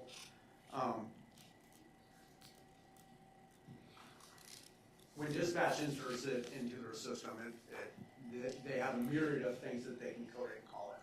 So if they called it an overdose, that's real easy to mine. If it's a death or a suspicious death or overdose death, that's really easy to mine. More often than not, codes get double coded. So if they go to somebody experienced heart problems, for example, it may not show that it was an overdose death because it was coded as a heart problem, whatever.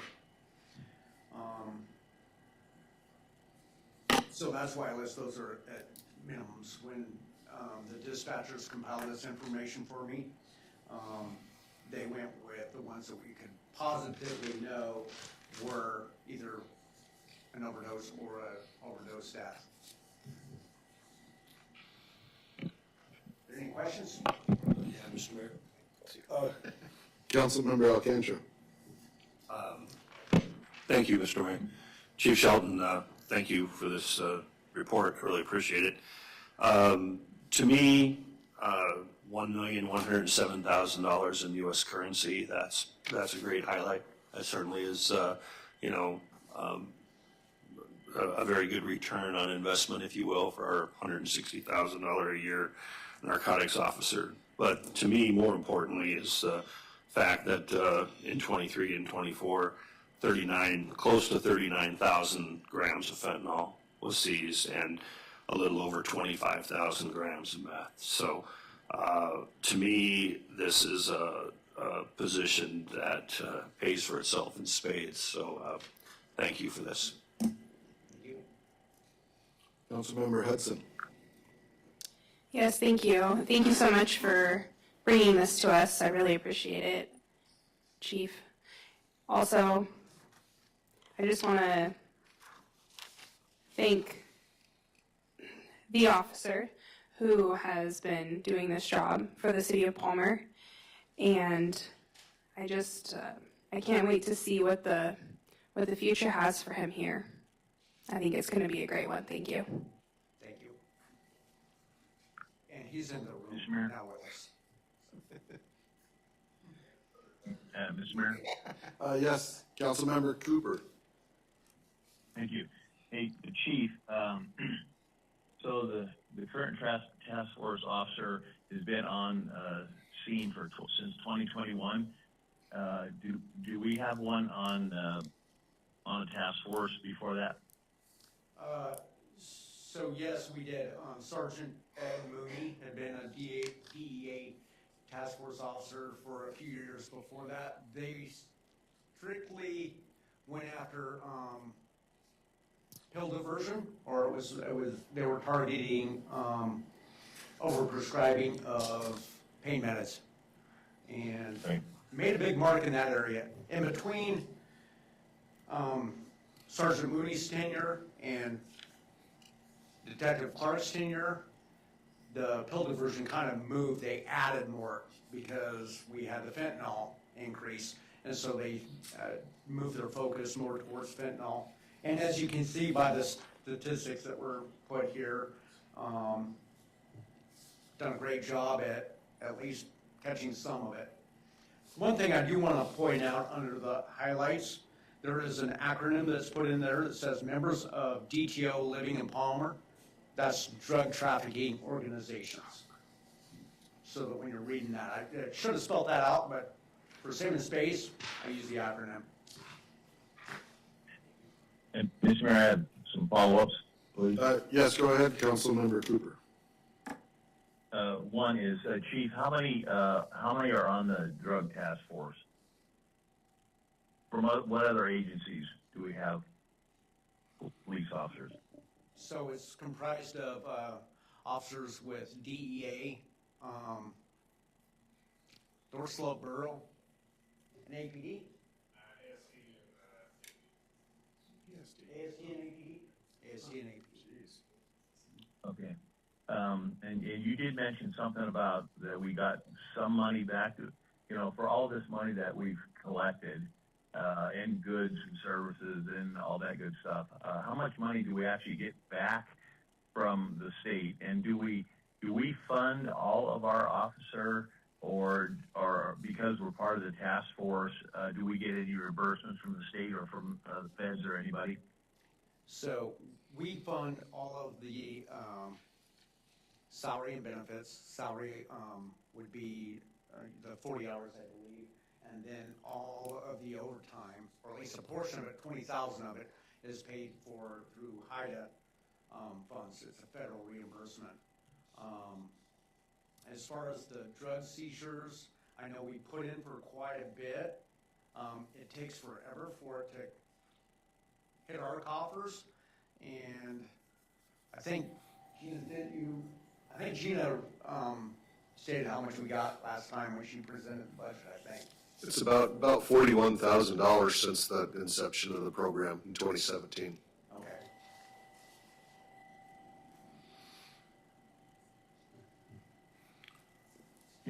And just one more question. Go ahead, This is sir. hypothetical. This is hypothetical or rhetorical. Of the $1 million that have been collected and all the guns and all the drugs and all that kind of stuff, would all that been collected or taken out of circulation if our officer was not on board? That's a difficult question to answer. I can tell you that our task force officer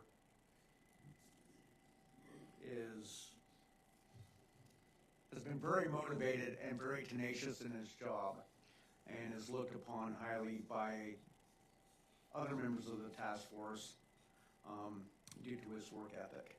Positive, good. Yeah, I know that he's doing a wonderful job for us, and like I said, it was kind of a hypothetical question.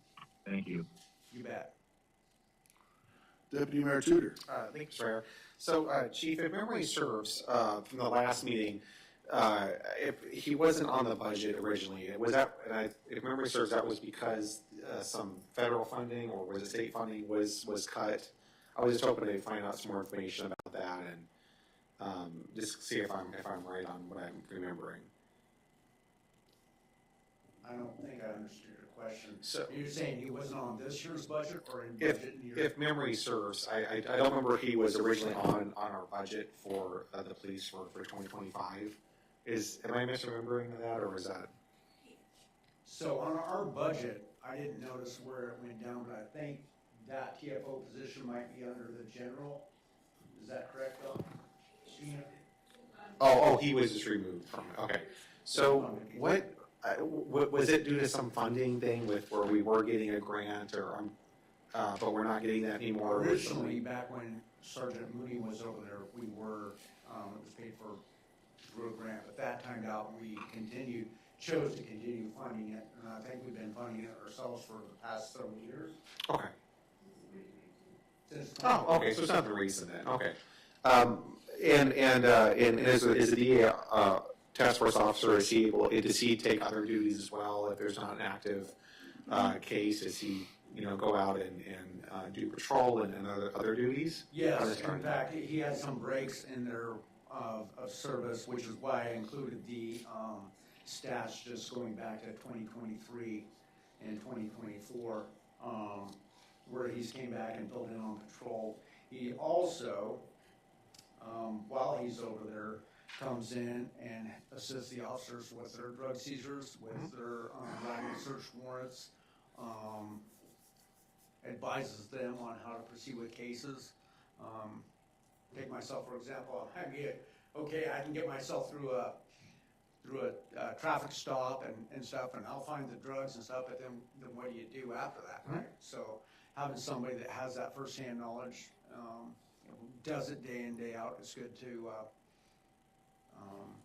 to tap into that resource to be able to help them out. And he does spend a lot of time here in Palmer working things. Are there any other auxiliary benefits to just being a member of this task force? Do we get other resources from the state or things like? I imagine there's probably some other benefits that we. So yeah, see. so there are a number of people in Anchorage. You have the pill diversion unit, but you also have the DEA task force there. That is they're in the same building, but they have separate, I guess, missions, if you will. By us having a task force officer there, if we have something, we need extra bodies, we have access to them, their SWAT, their all of their resources, should we need it. That sounds like a pretty good benefit too.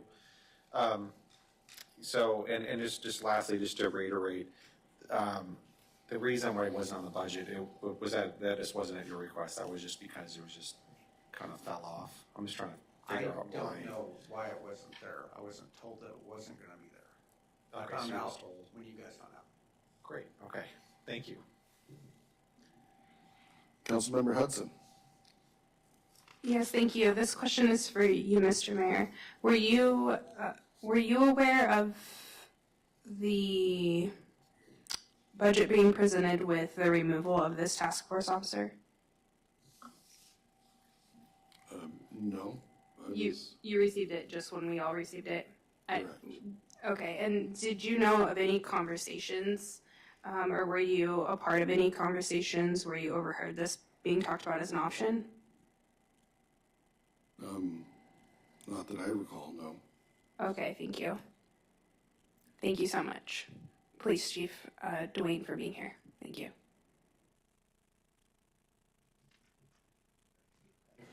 Thanks, Chief.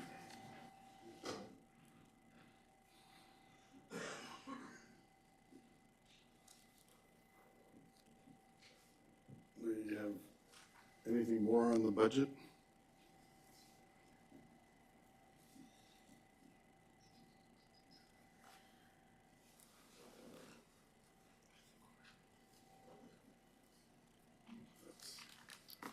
Councilmember Hudson.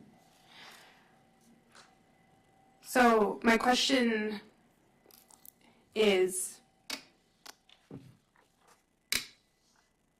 with us putting these things back in the budget, are there other thoughts and ideas that everybody has about other places of things being cut other than our police department? Coming from somebody who put our kids on a one-way flight to move here because of the severity of the crime in Seattle from defunding the police department, I am very disturbed that somebody didn't think to get this information before making this budget, and I'm very disturbed that this was put in front of us the way it was, and I'm very sorry to our police department and to Officer Clark that this is how he found out about this, and I will do everything in my power to make sure that this does not happen. And I really hope that we think about other cuts that need to happen in order for this police department to stay whole and for us to maintain 9G base. Thank you. Okay, and a clarification. So the budget is presented, and then if we want to make changes to it, that's why we're having discussions now and we're getting more information, and then any of those items will have to be voted on by the council to add it back in. Yeah, thank you, Mr. Mayor. I think I'm just disturbed that somebody was even an option to be brought in here that would think that defunding our police department was ever appropriate. Thank you.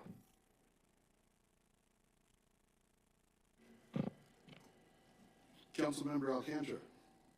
Yeah, thank you, Mr. Mayor. Just want to be clear that, at least in my own mind, I think I'm clear. But these budget documents have a approved date with a blank day of November 2024. But the reality is that this budget can even go into December, as long as we approve this budget before the end of the year, calendar year, then it's approved. Is that correct? I believe it's 10 days before the end of the year is the absolute deadline, if I remember right. Thank you. But most of us don't want to get that close to Christmas, I don't think. And Mr. Mayor? Yes, Councilman. Could you refresh my memory here? I don't see it on this, I know it's not a regular council meeting, so I couldn't find it, but are we going to have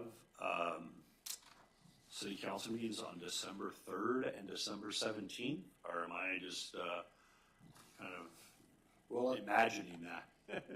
On page 3, we have listed November 12th, November 20th, which is actually a Wednesday. And I think it's mentioned at the depot. And then November 26th, I think, is the regular meeting. We've got the 3rd and the 10th of December listed. But those are, oh no, November 10th is canceled and moved Not to the 10th, yeah. Yes. And if we need the 17th, we can add that in as we get down there. I'm sorry, did you just say that was on page 3 of this document? I got Of the agenda? Of what? Of this agenda? Oh, I'm looking at the paper one, I'm not sure. Oh, Yeah. it's not in the packet, so I'm just, Okay. I guess page 3 is the pay plan, actual Okay, so this is page 3 of the paper agenda Okay. that I'm looking at, so. and remind me So- those dates again? So November 12th Yep. was the regular meeting, November 20th, I think is Wednesday Okay, at the depot. November 26th is another regular meeting. And then moving December 10th to December 3rd. yep. And I guess maybe we're hoping we won't have to do the 17th, but we'll see when we get there, Okay, very good, thank you. okay? Deputy Mayor Tudor. Thank you, Mr. Mayor. I was hoping to find out too about, I know we discussed many of the departments here, but our fire and rescue, or I was wondering if there's any items. I know, for example, the replaced brush truck was taken off, it looks like.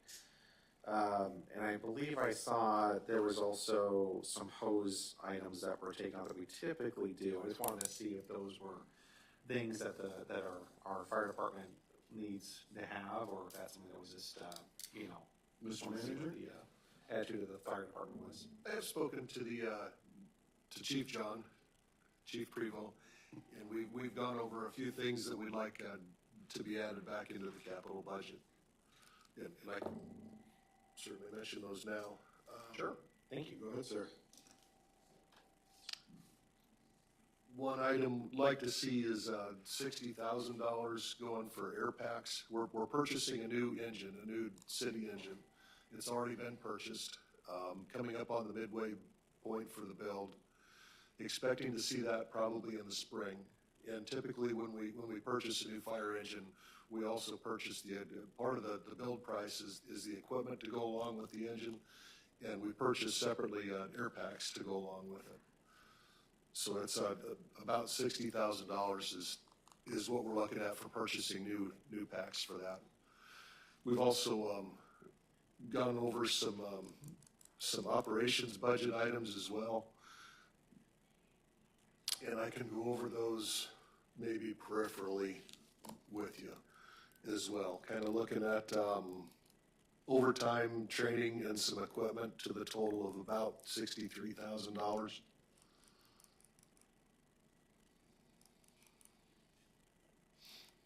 And I can give you specific line items or specific details on that if you'd like as well. No, just maybe, later when we're getting to the point of Yes, sir. voting on it to go into the budget. And also, we've done the same with the police department as well, gone through some of their needs.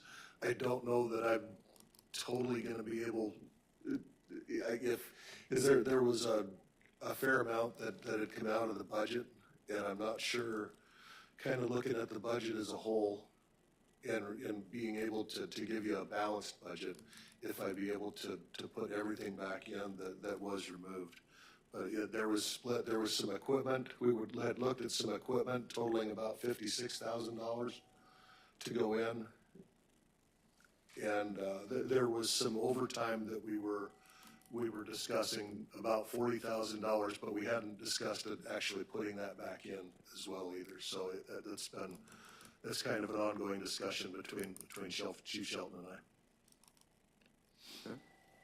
And also, as far as capital purchases, I'd like to, or we had discussed, I guess, we had discussed putting, the police department has an excellent vehicle rotation program.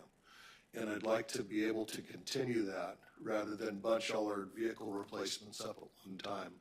So possibly adding, maybe $80,000 in the capital budget for that. What we're looking at right now is, I guess by city code, we're required to have, and Gina's gonna beat me over the head if I get this wrong.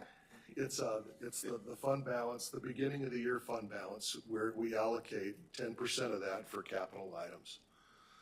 So right now, as the budget that has been presented to you has about $488,000 in unallocated capital.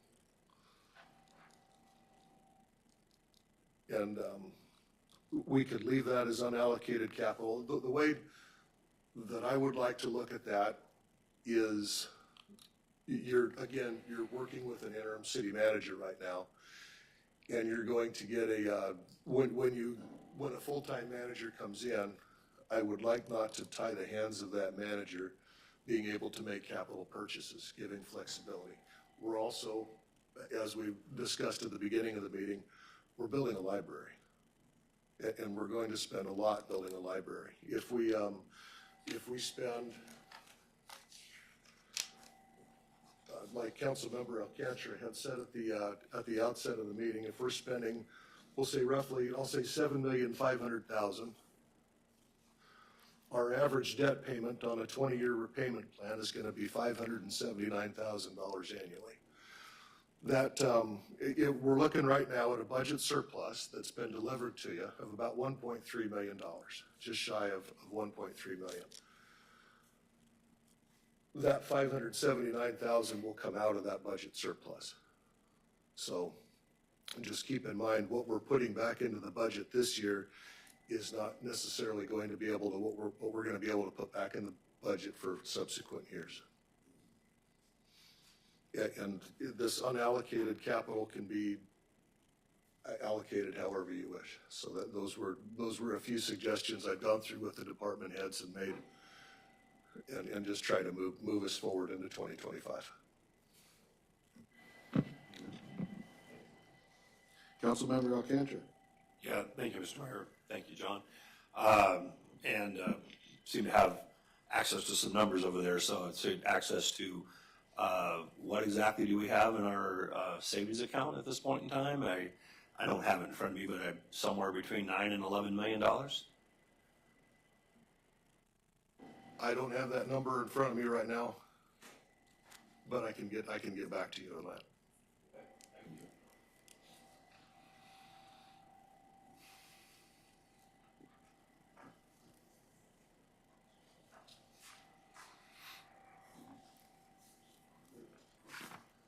Any other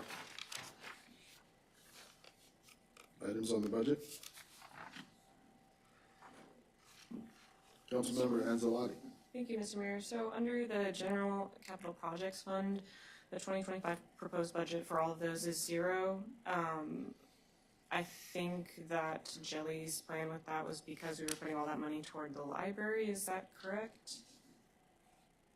I can't speak to what his intentions were. I have no idea. Okay, I'm sorry. I didn't know if it was on, I don't know if that was stated or not. So is our plan to leave all those at $0 right now then? Or does anyone have any thoughts on that? Because I'm very curious if we want to move forward with that or look into those.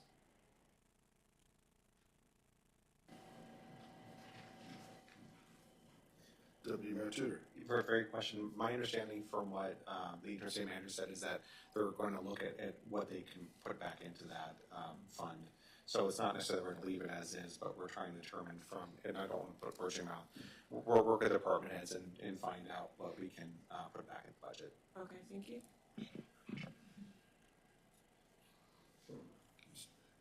Councilmember Hudson. Yes, thank you. Manager John, I have a quick question. So have you been, it seems like you've been working with Gina on this, on preparing this? I've been working with all the department heads and leaning on Gina for the numbers, yes. Okay, so would we be able to bring Gina up here to answer some questions that she would have answers to, Mr. Mayor? If that's all right with Mr. Manager? Okay, thank you. Thank you, Gina. Mr. Mayor? Councilmember Alcantara.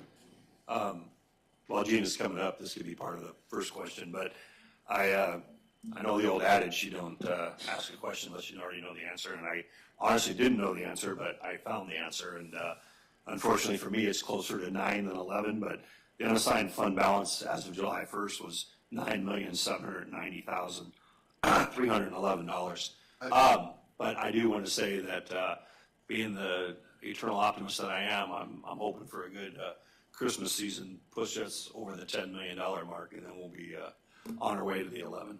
Thank you. So am I correct, Gina, the $9,790,000 at this point? Welcome, Gina. Correct. Thank you. Councilmember Hudson.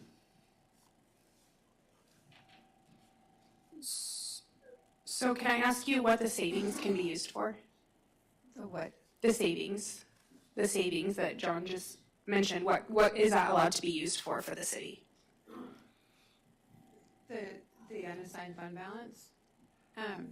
As you can see, if you look at the page,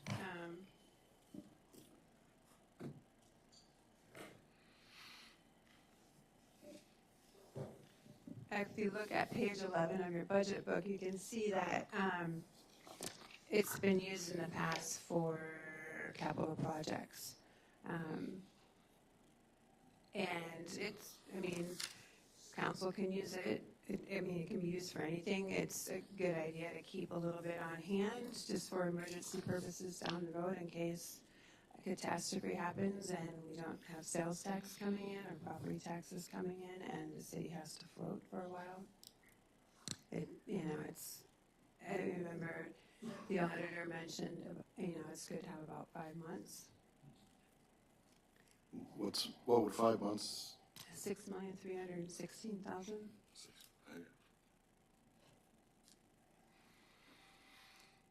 Mr. Mayor, if I may. Yes. Go ahead. So, another question.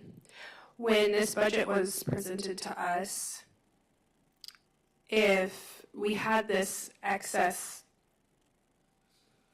fund balance, I'm assuming that you just presented what Steve and Jelly had come up with, but my question is why then would it been made to seem to everybody that we were in such a tight fund that we needed to not work on projects for the city or be able to continue funding this city unless we made all of these major cuts?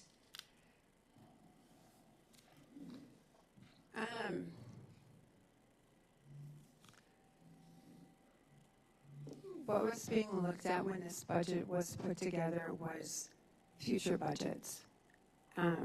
As the interim city manager mentioned, if we do a $7.5 million bond, it's going to be like a $579,000 payment annually out of the general fund. And if we want to continue to pay for capital items and fund the city, we're going to have a hard time eventually meeting the $579,000 bond payment. If our expenditures continue to go up and our revenues don't go up with our expenditures. So what I'm understanding is with how everything looks right now, you don't think that we would be able to afford the bond payment on the library in the future? Not with our current budget, no. Okay, thank you. Councilmember Alcantara. Yeah, thank you, Mr. Mayor. Thank you, Gina. I'm gonna put you on a hot seat here, but you said not with our current budget, no, but yet our city manager just said we have a $1.3 million surplus. I look at it as we have more in the tunes of a little over a $2 million surplus between revenues and expenditures. So what am I missing that somehow we can't afford a $579,000 payment if we're running surpluses between 1.3 and $2.4 million? Well, the $1.3 million surplus is with a lot of missing items that you guys have all brought up this evening, that I also brought up when I presented the budget. And that comes to about a tune of $1.2 million. If you're considering adding in the capital and what was reduced from fire and from police.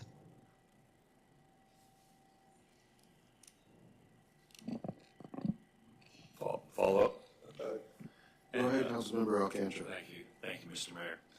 And as you know, Gina, because you've been here through the votes, we have a potential to bond for up to $10 million. 80% of our voters in that election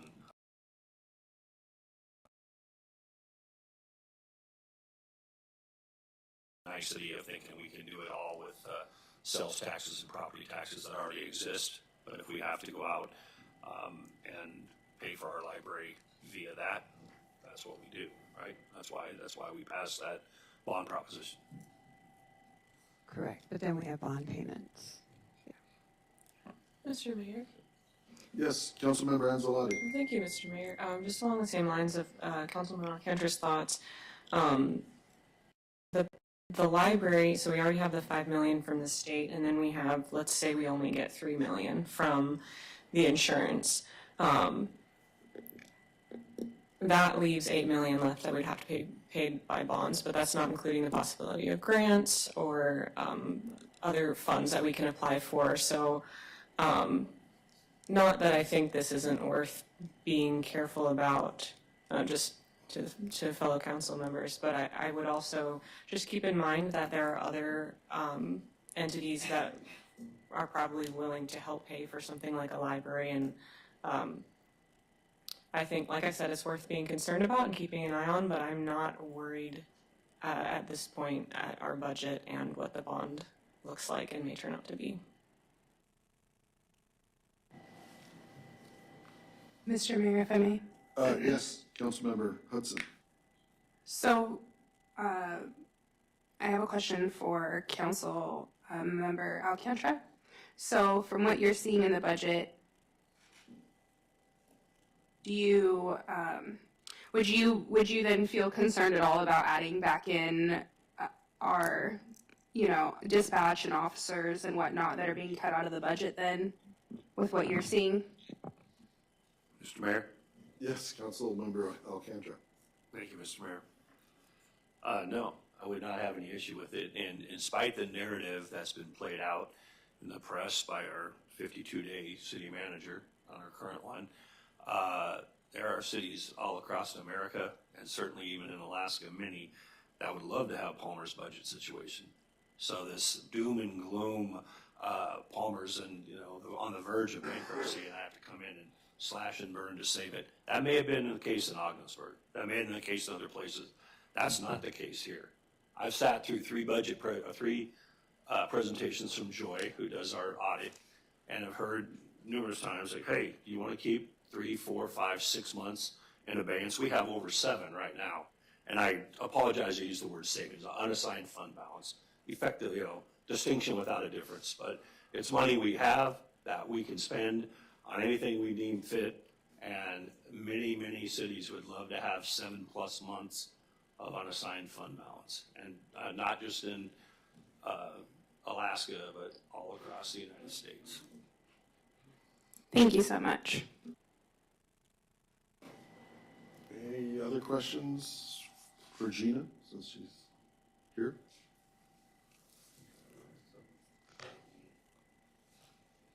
Thank you, Gina.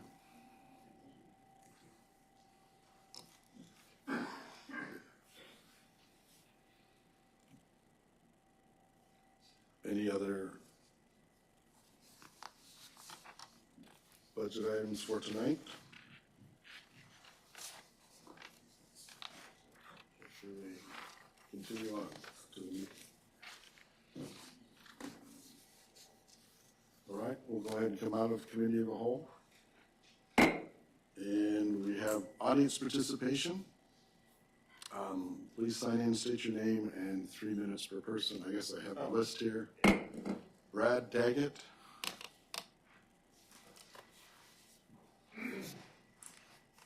Hello. So my name is Brad Daggett. I just got a couple of things. I'm gonna bring it down, right? So I was just, I want to talk first about the dispatch deal. We call it MATCOM, but it's really Wasilla, PD, the city brothers. And I just don't think it's a good idea to move jobs from Palmer to Wasilla. If that's the case, where does it stop? That's my question to you. Where does it stop? I understand that there might be savings in the beginning, but at the end of the day, all they did is apply for grants. They got it. And they have this nice cushy deal, right? I just think we should call it like it is. If we send them to Wasilla, then we're helping Wasilla. Right now, Wasilla is just really loving this deal. Maybe we, if we move our fire and our 911 service and our police, then maybe we have a Wasilla server. I don't mean that mean.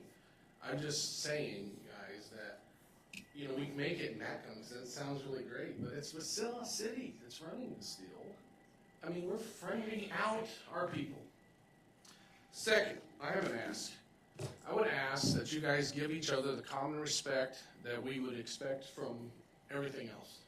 I don't know what in the world has gone on, but I gotta tell you, running a business, if I was to come in one morning and just say, budget, all my 100 people are cut, 50 of them are cut.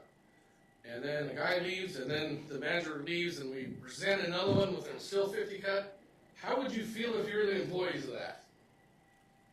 I'm not your employee, but I gotta tell you, the optics are terrible. Terrible, terrible, terrible. Look, this is the people's business. Let's get down to the people's business. I like all of you. I'm not a mean guy by no means, and I hate coming in here. But I have to tell you that this is craziness, man. Presenting budgets, there's some guy that left that's mad about his rattle or whatever the hell it is, excuse my language. But at the end of the day, we got to get back to the people's business and giving people common respect about these things. And so when we put them in a budget, let's do the budget back to where it was and then look at it. Wait, I thought we did that. And then I've sat back here and I'm like, it's not in there, and we got numbers here, and we're defunding things that we should be defunded. If you don't believe that there's crime in this society over here, go to the district attorney's office, see how many cases they got, see what's going on. I'm a firm believer in this city. I spend my time here, I volunteer my time here. And I can tell you that it's just shocking. It's shocking. Please give each other the respect you guys deserve, okay? I have nothing else. Thank you. Tom Roberson.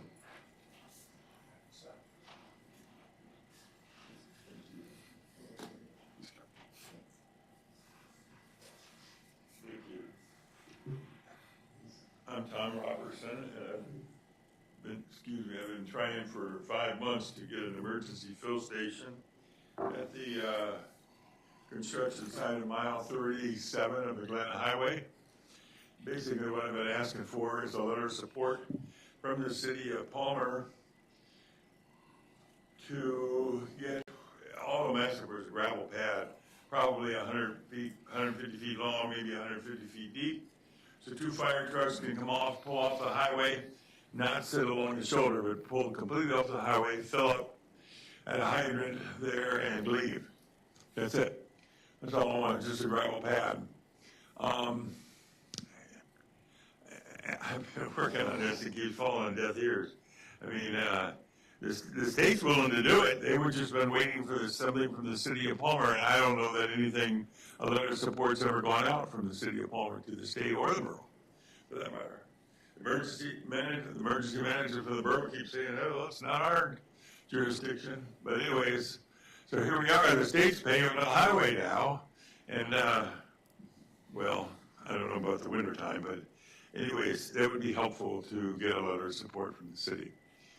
The other thing I'd like to add is, on a different case, as far as the library is concerned, regardless of which way you ever go to do with the new addition, I would hope that it'd be heavily reinforced, where that can be used as emergency shelter. I have no idea when the next earthquake will be, or the next volcano, or the next power outage is going to be, but that building needs to be strong enough, because we don't have enough emergency shelters around here. The building should be capable of having an emergency generator to power the whole building. And I don't know if they've even looked into that possibility. I would sure hope they do it. The other thing is, as far as money is concerned, this room is actually not big enough. We've got outgrown the city chambers here.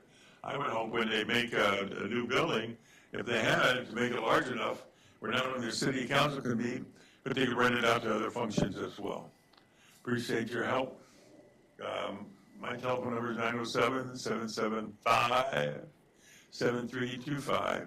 If I can help you with this emergency fill station, I'd appreciate any cooperation. If you have any questions, please let me know. I'd be glad to help.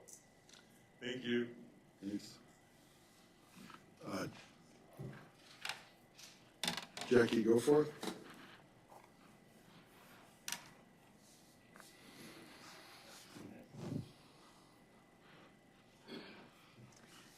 Mr. Mayor and City Council, my name is Jackie Goforth. How do you create a dictatorship? Well, number one, you establish a system of governance with you at the head of it. Number two, you assume responsibility of as many departments as possible. Number three, you decommission anyone who objects. Number four, you put a gag order on everyone. Number five, you threaten. And number six, you spy on people for obedience. Please let me read you an email that showed up on my window about city councilor contact to department heads. I believe that I've spoken to all of you in person about contacted communications with members of City Council, so the content of this email instruction should not be a surprise to any of you. Effective immediately, if you are contacted by a member of the City Council seeking information on any topic or matter, you are instructed to refer them to me without further conversation, and you will notify me of the occurrence. I expect you to be professional, respectful, and courteous, but I do not expect you to recreate, stretch, or assume anything other than what is written here. Currently, there are no exceptions to this instruction. Sharing topics such as the city manager's proposed draft budget, which is removing people, or responding to questions about a personnel matter, which is also removing people, is inappropriate and not in compliance with the instruction I have provided, and I will not allow that sort of behavior to continue, regardless of how helpful you may want or think it to be. Without further explanation, I will state this. You all know why this is necessary. You all have expressed your concerns to me about this, and you all know what happens when any of us attempts to end run the structure and system of governments that is now in place. I will provide no further warnings or alter the fact counseling on this topic. When in doubt, pick up the phone and call me. According to the city code, each of you are appointed by and serve at the pleasure of the city manager, not the city council, and certainly not any one member of the city council. The chain of command doesn't work sometimes, it works all the time. If you have any questions or concerns, please schedule a date and time to talk to me about this. I'm going to add, be ready to lose your badge and gun. And please acknowledge this email by replying to me directly, not reply by close of business today. This is an email that I'm going to now hand to Amy back there, because it's one that was sent by him to the department managers. That man was creating a dictatorship. And you know what?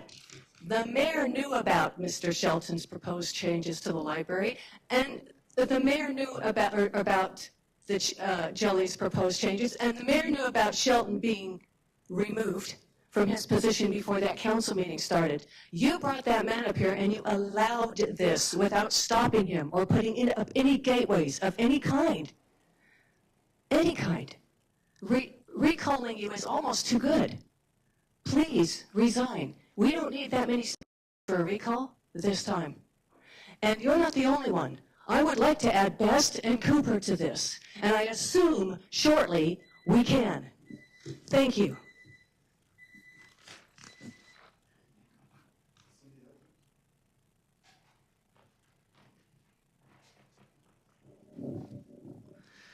Good evening, everybody. My name is Cindy Hudgens, and I am a resident of the city of Palmer.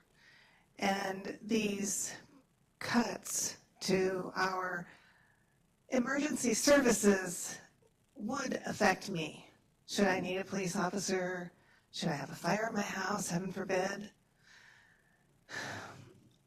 First off, I've got some questions, but I really don't understand how a con man, okay, we all know he's a con man, that's public knowledge,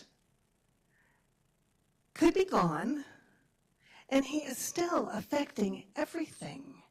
Why has not every single thing that he did, suggested, worked on, totally reversed? I don't understand.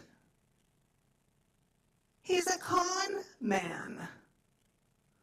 I have also heard from individuals from other cities that he destroyed previously that he will search out for the weak links and use them to do his bidding and his planning. And we all know who the 3 members that sit up here are his weak links.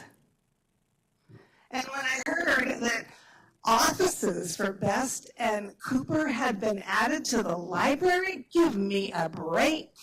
Is that their payoff?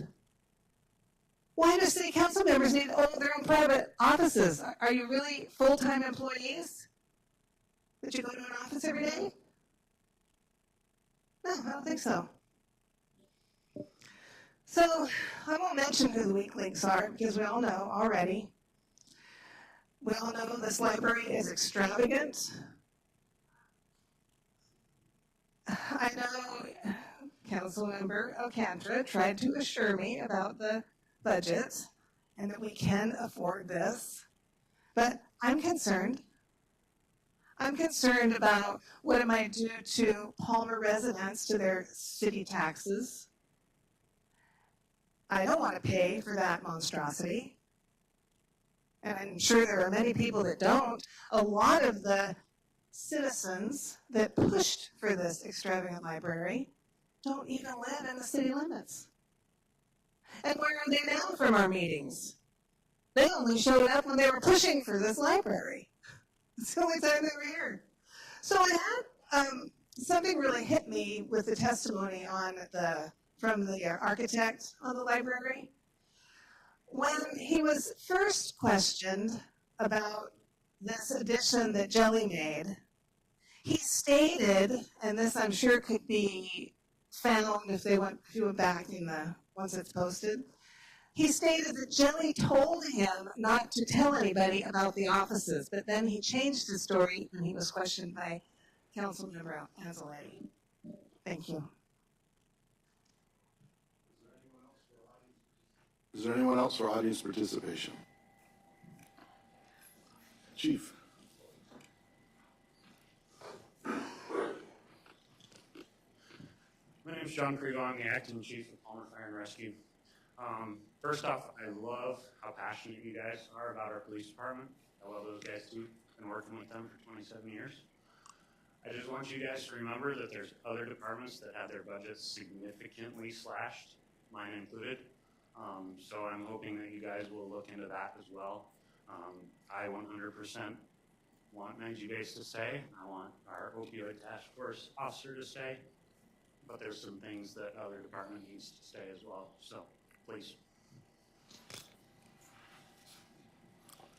Is there anyone else for audience participation? Good evening, Dave Calvert. Hey, I just wanted to say thank you for shutting that Jelly letter down and not being read. It was best said that he is a disgruntled former employee, which I think was pretty accurate. We're dealing with a bruised ego, so I really appreciate you guys listening to the feedback from the community, responding to emails, and realizing that this gentleman was a cancer, like the rest of my firefighting brothers and sisters, and even my brothers in the blue have said. It's time for us to become cancer-free. We need to move forward. We need to stop looking at what Jelly did. Let's prepare, move forward, and be better. Thank you. there anyone else for audience participation?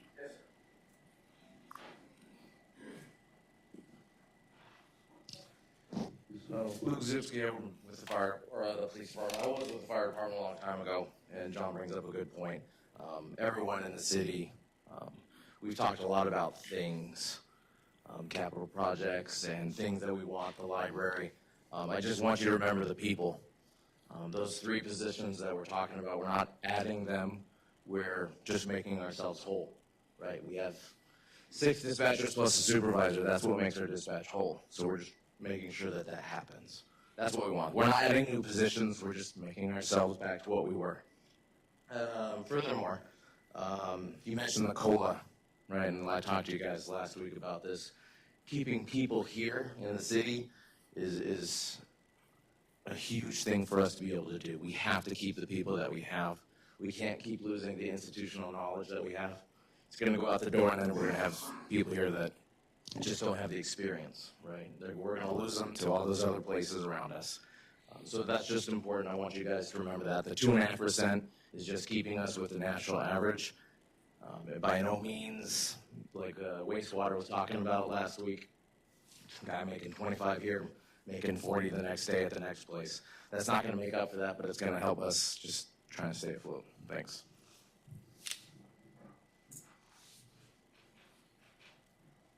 Anyone else for audience participation? Good evening, Mr. Mayor, City Council. My name is Frank Bell. Also just wanted to express my disappointment to see the statements from Jelly in the agenda packet tonight.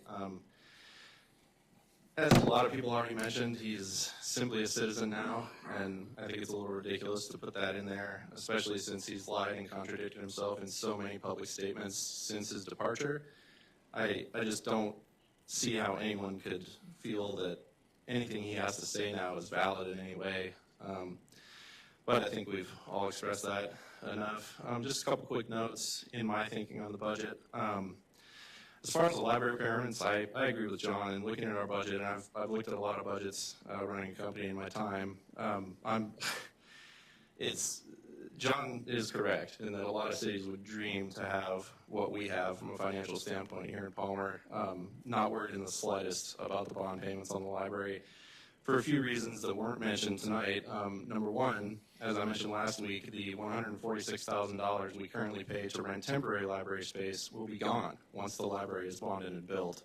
So the net effect on the overall budget would be reduced by that amount. In addition to that, a lot of the grants that Councilmember Ancelotti mentioned can't be applied for until we have a final plan. So I am encouraged to see that everyone's in agreement on moving forward, at least with a bid for a plan of any kind. Secondly, and this is not a knock on Gina or her budget at all, but for the last 3 years, as I mentioned last week, we've pretty significantly underestimated the amount of tax revenue that we generate as a city to the tune of between $2 and $3 million for the last 3 years. And I would expect that to be the same this year. Just looking at the numbers in the 2025 budget, they seem quite low when compared to actuals from previous years. On top of that, as we all know, things have got significantly more expensive here in the last year or so. So I would expect that the sales tax that makes up 85% of that general fund tax revenue would be significantly more than what's budgeted for in this proposed 2025 budget. And just one final note. Cindy, there's at least one person who was supporting the library that still shows up to these meetings. That would be me, but there's, okay, fair enough. Anyway, thanks guys. Thanks. Is there anyone else for audience participation?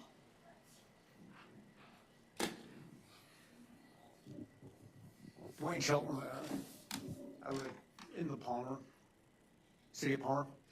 I wanted to just remind the council of one thing that you guys did earlier this year. I think it was midsummer. You guys authorized, it went out to bid, and I think we selected 3 grant writing teams to be able to write grants. That is a resource that is waiting to be put into action. They might be able to, just like the gentleman said here before me, once a final plan is in place, once a project is started, it opens up doors for more funding. And it might be a time, that might be a good time to look at finding ways to pay off that bond. Thank you. Thank you. Is there anyone else for audience participation?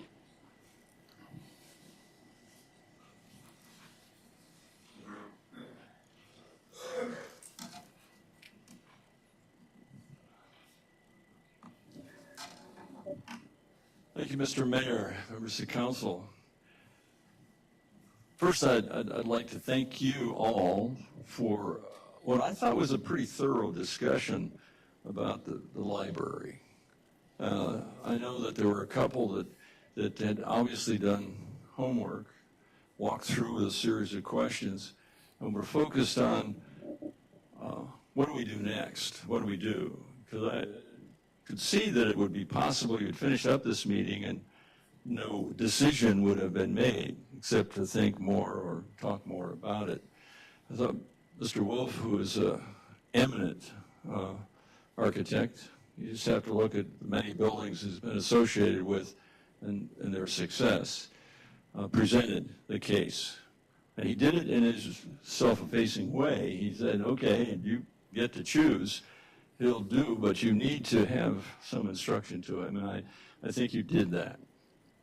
And I firmly believe that once he presents the final design and you look out at grants and you take a look, you'll have a sense of what all this means. Right now, there's a lot of hypothetical in that.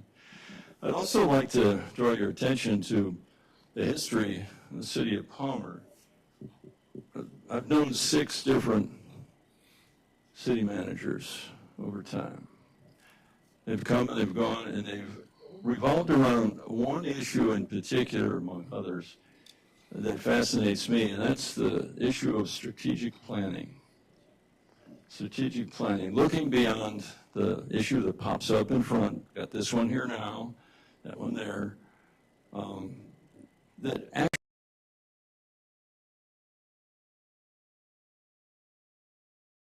and take all the energy and all the air out of the room. And the last time I looked, we don't have a strategic plan that looks at things such as the public safety building, maintenance on this. We do have some maintenance work being done, but we don't have that plan that says, okay, overall, where do we go? What are our priorities that we begin with that will have to be done over a period of years? It's hard to think over a period of years. And so my encouragement is to take your successes and move, once this budget's done and you have a fresh year coming, and take a look back at a strategic plan, which includes such things as annexation, which was sort of left hanging back in the day. And it might be worthwhile to bring that to completion in some way. So thank you very much for listening. All right. Anyone else for audience participation?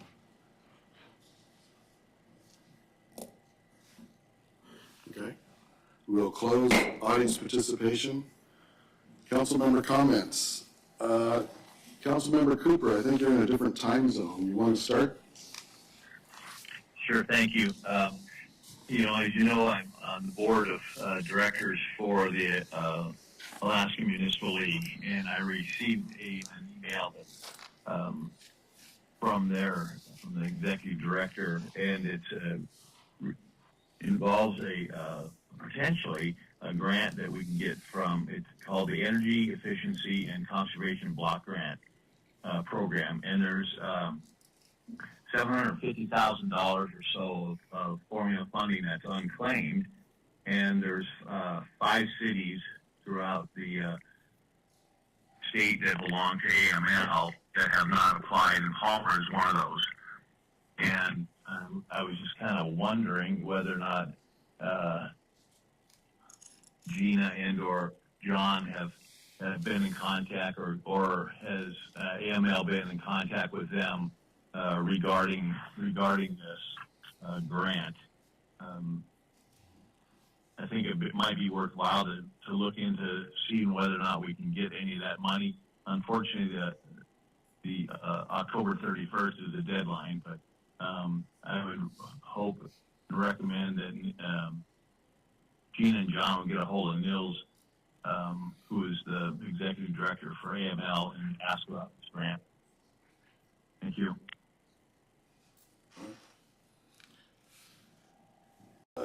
Councilmember Hudson, councilmember comments? Yes, thank you, Mr. Mayor. The city has policies and procedures in place for a reason. We cannot afford to continue mishandling the situation with Stephen Jelly and city staff.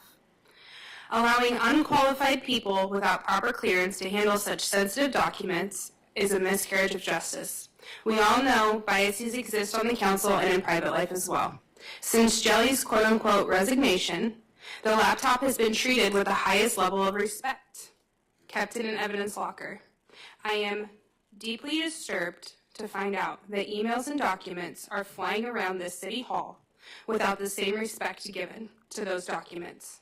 So with that being said, I would like council support on a directive to the city staff and council members to follow the correct chain of custody requirements with all sensitive documents, emails, and requests regarding this matter. This would mean only allowing the city clerk and the attorney to handle and redact sensitive documents, as well as distribute these documents. Any FOIA requests, emails, documents, evidence, any and all information relating to this matter may only go to the city clerk and the attorney. If the two mentioned in this chain of custody are not available, the next in the chain would be the deputy clerk. And if the city clerk, the city attorney, or lastly, the deputy clerk are unavailable and the need is urgent, the matter then must be brought before the council, and the council will then appoint an appropriate custodian. And I ask council support on this. Second. Support that. Okay, and I guess I would just clarify that anything to do with city staff would be directed to the manager to work through. Does that make sense? So what I'm trying to say is that there's only certain people in the city hall that have clearance to process these requests. So I'm just bringing this forward to make sure that nobody in the city hall is handling or seeing any documents before they are sent out to the correct people who have the proper clearance. Thank you. Okay.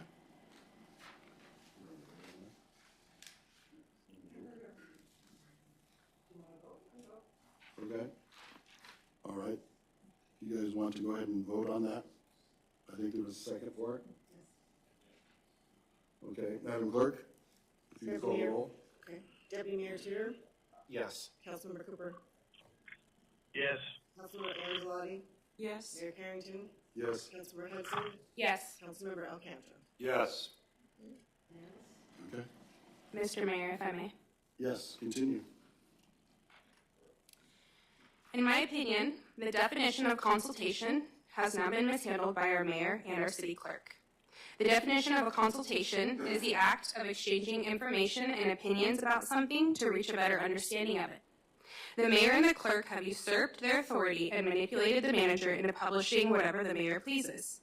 If it is so that the clerk has now been adding to the agenda, this is another code violation, as the clerk is not permitted to add to the agenda because she is only authorized as a preparer. Due to the mayor and clerk's negligent platforming of a disgruntled former employee with an effective gag order in place from the overlay agreement that was created by the mayor, I would like council support to direct the city attorney to amend City Code 2.04.100 titled Agenda and Agenda Packets. As it currently states, the agenda for each meeting shall be prepared by the manager and the clerk after consultation with the mayor. The agenda shall include any discussion item written, requested in writing, and signed by the mayor or two council members. The request shall be made to allow the timeframes of PMC. I would like this code to now include the following parameters. Any agenda item that wants to be added to the agenda needs to be accompanied by the sponsor's signature and date. This means that the mayor or the two council people who want their item added to the agenda must include an attached signature sheet showing the appropriate sponsorship, which shall also be included in the published agenda. Also, a digital documentation agenda, online, log, shall be available on the city website with the sponsor's name, date, agenda, item title, and necessary signatures.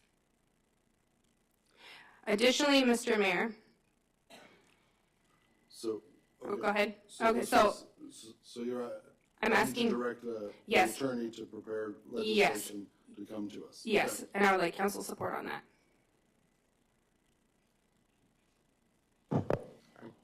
Sorry, can I say some clarification? Yes, so, go ahead. So what you're asking for is to have, so if we want to add an agenda item, that agenda item be signed as like a signature to the agenda item before it comes out. Yes, I'm asking, yes, exactly. I'm asking that to clarify that it's as it states in code, an agenda item shall be added by the mayor or 2 council members. So I'm asking that anything that's added to the agenda include a separate signature sheet with a sponsor and the date, and then online we have a record of when somebody asked for an item to be added to the agenda so that we can keep track and make sure that we're maintaining proper order of things being added to the agenda and people are not skipping and going over things that they're added in the order that they're brought to this council by members. Mr. Mayor, if I may, yes. a clarification question. And are you requesting that signature sheet be provided with on the agenda with the agenda items so that we are able to see who requested the item? Yes, okay, I am. Thank you. Appreciate that. This, Mr. Mayor, if I may. Okay, I was looking at if there's support for that. I would support that. Okay. All right, you have continue? Oh, do we need to vote on that, or do you want to vote on that before? You're directing the attorney to prepare Okay. the legislation, which will come back. Okay, perfect, thank you. Public hearing, et cetera. So additionally, Mr. Mayor, we are now putting you on notice once again for this code violation and are prepared to enforce it should this behavior continue. I am instructing you according to city code to stop, to cease and desist now from breaking city code. If you continue, we as the council can use our authority as council to enact code 2.05.060D, which states when a doubt exists concerning the ability of the mayor to perform the duties of office, the council shall by resolution determine whether the deputy mayor shall act in place of the mayor. Subsection 2 of this code states the determination shall stand until the council determines that the inability ceases. Adding this in to code will work to create checks and balances in the agenda creation process. So I'm asking, again, for council support in this, and I would like to make sure that this can be enacted by next meeting effective immediately. Please let me know if you need this in writing, or will the recording at this dais be enough? Was that a code change? What?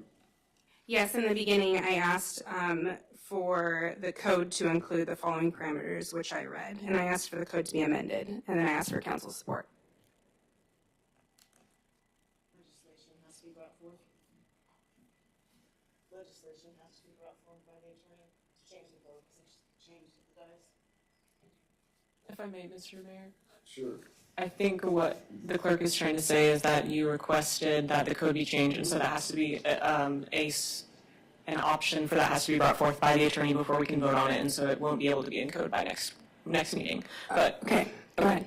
Yeah, and then was that a second request that you were making? I'm just making, again, Mr. Mayor, before last council meeting, or at the last council meeting, it was clearly brought forward that the code was being violated by you being present and preparing. When I brought this up and asked, the city clerk made a comment along the lines of, it's just easier if we're all in a room together.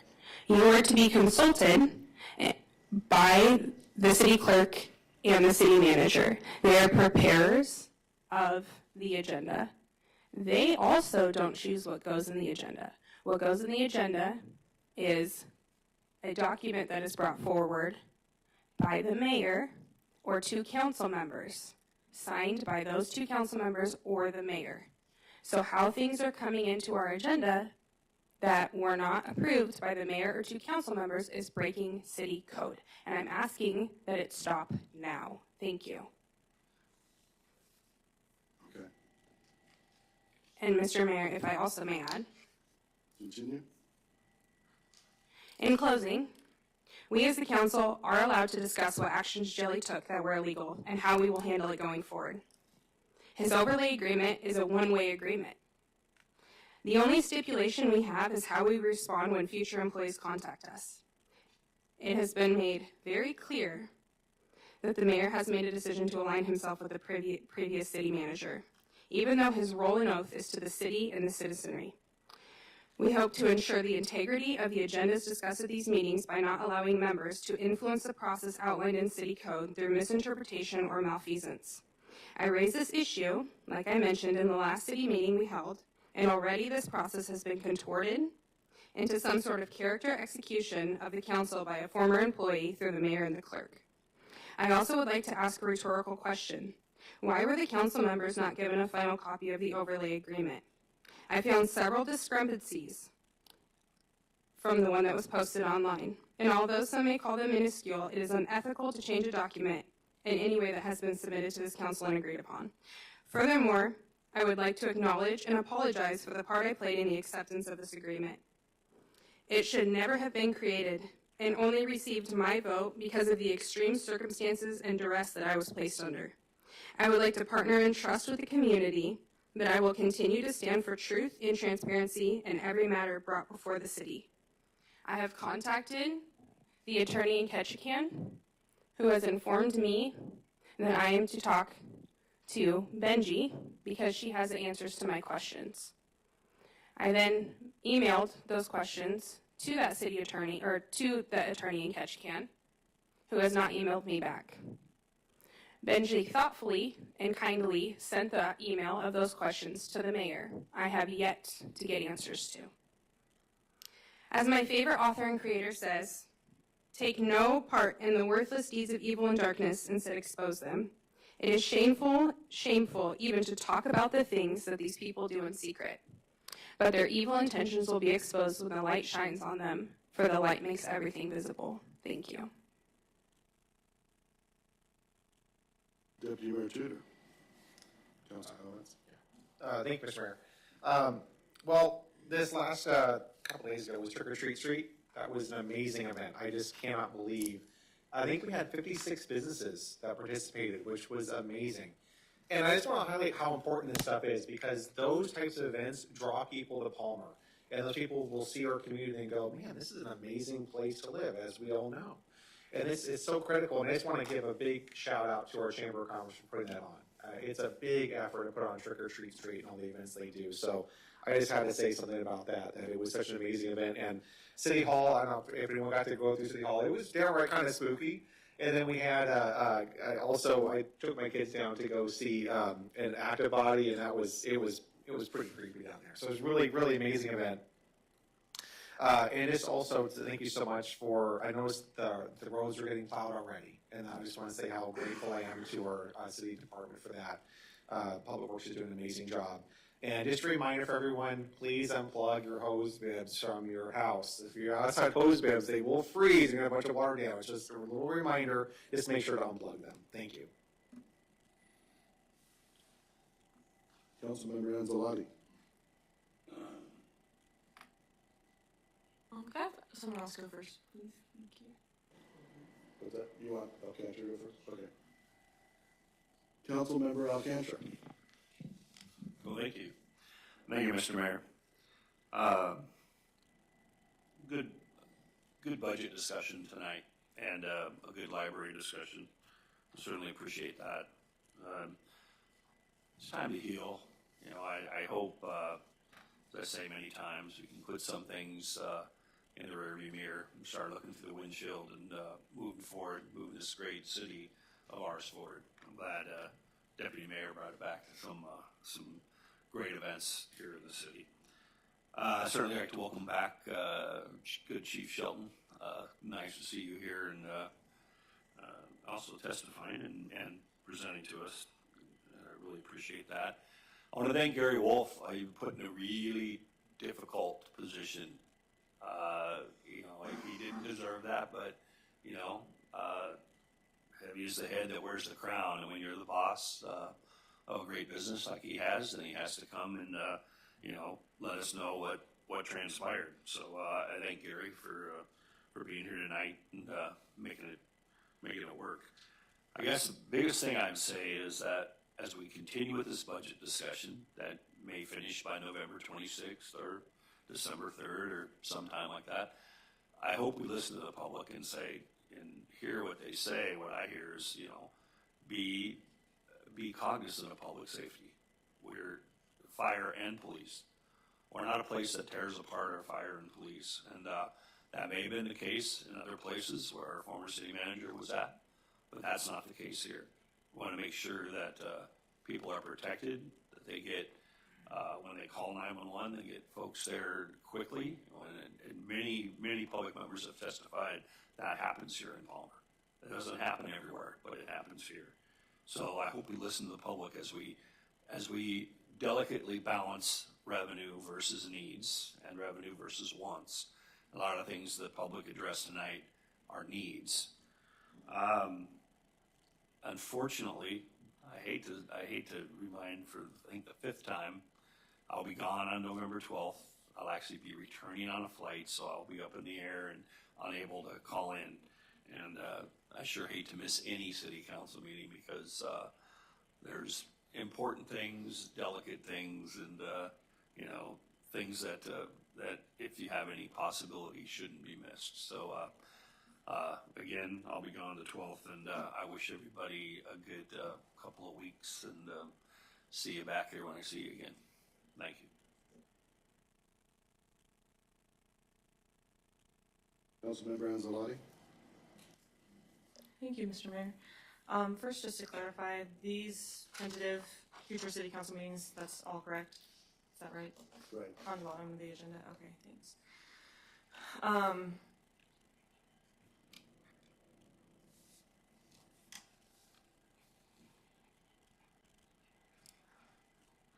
I would like to align myself with what Councilwoman Hudson mentioned about the overlay agreement. I would never have signed that agreement if I didn't feel that I was under duress and if I fully understood what it entailed at the time. And I felt the pressure to do so during the executive session, and I would just like to make that known. And thank you, Councilwoman Hudson, for your statement. I think what we're concerned about with the agenda is that it keeps coming forward with additions and things that we have not been notified of or have not been properly using code to place on the agenda. As I mentioned, this is a special budget meeting, and for there to be something attached to the bottom, whether or not it's on the actual agenda page, it's in the agenda packet, and it's completely irrelevant, completely inappropriate, and vitriolic toward our city and our attorney, and that's not okay, to say the least, to let, as Mr. Calvert said, a disgruntled former employee speak publicly and now what is now a city document against an employee that has not had an opportunity to defend her statements. And not to say nothing of the whistleblowers that were not given the opportunity to do the same. I think that's disgusting. Additionally, I would like to address the council concerning an accusation made against me by former manager Jelly in an email this afternoon. The Frontiersman published an article after leaving me a message that Jelly claimed that I refused to meet with him. So I called him back and I stated that not only did I spend about an hour on the phone with Jelly shortly after he was hired, but I also attended his meet and greet and met him and his family. Otherwise, I was unable to meet him in person due to unexpected lengthening of my travel time. The Frontiersman mentioned none of that and instead put words in my mouth. And they additionally added several untruths about my conduct at the last meeting. Before Jelly's email was even sent, I had already contacted the author of that article requesting it to be amended and actually relayed my disgust with the article to Councilwoman Hudson and Councilman Alcantara. So I would think that, given Jelly's request shortly after being hired, that we be wary of the way the media paints people and to contact him directly with any concerns, that he would have offered me the same opportunity, especially since I do not have a history of stating public falsehoods. Instead, he immediately sent out an email with accusations against me, requesting that that email also be made public. Jelly, I'm tired of you attacking my character. You have no authority here. And how about you cease and desist from sending us vitriolic emails? Thank you.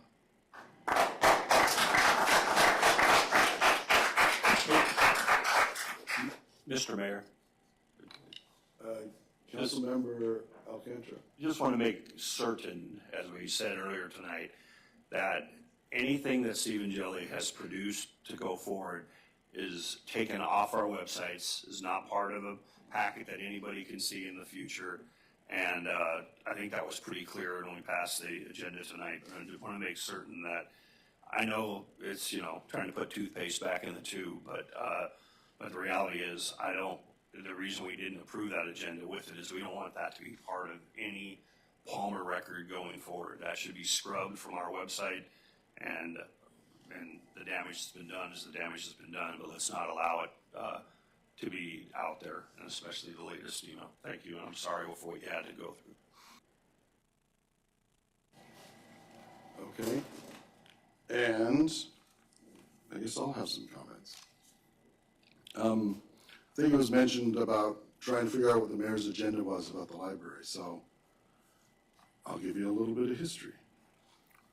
It's true I like libraries. I have since I was a kid. In college, I worked as an assistant librarian. I enjoyed books, highlighting libraries. George MacDonald's rather good at that.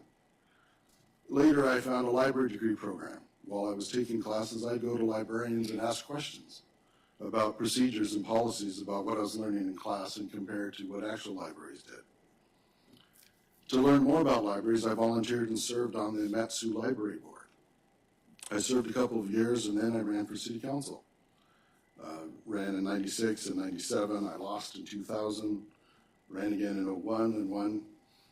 And then I took a break till 2013. And I was part of the library group that was working with Wolf Architecture to discuss design ideas and concepts.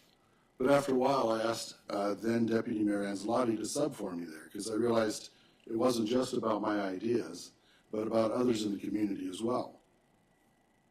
And that kind of brings up a word that I like is, I mentioned I served on a committee, and I've served on city council. And serving it's a good term. We now thank military members for their service. We thank first responders for their service. And because they're going above and beyond for what they do. And, well, I have more, but I guess I'll leave it at that. We're adjourned.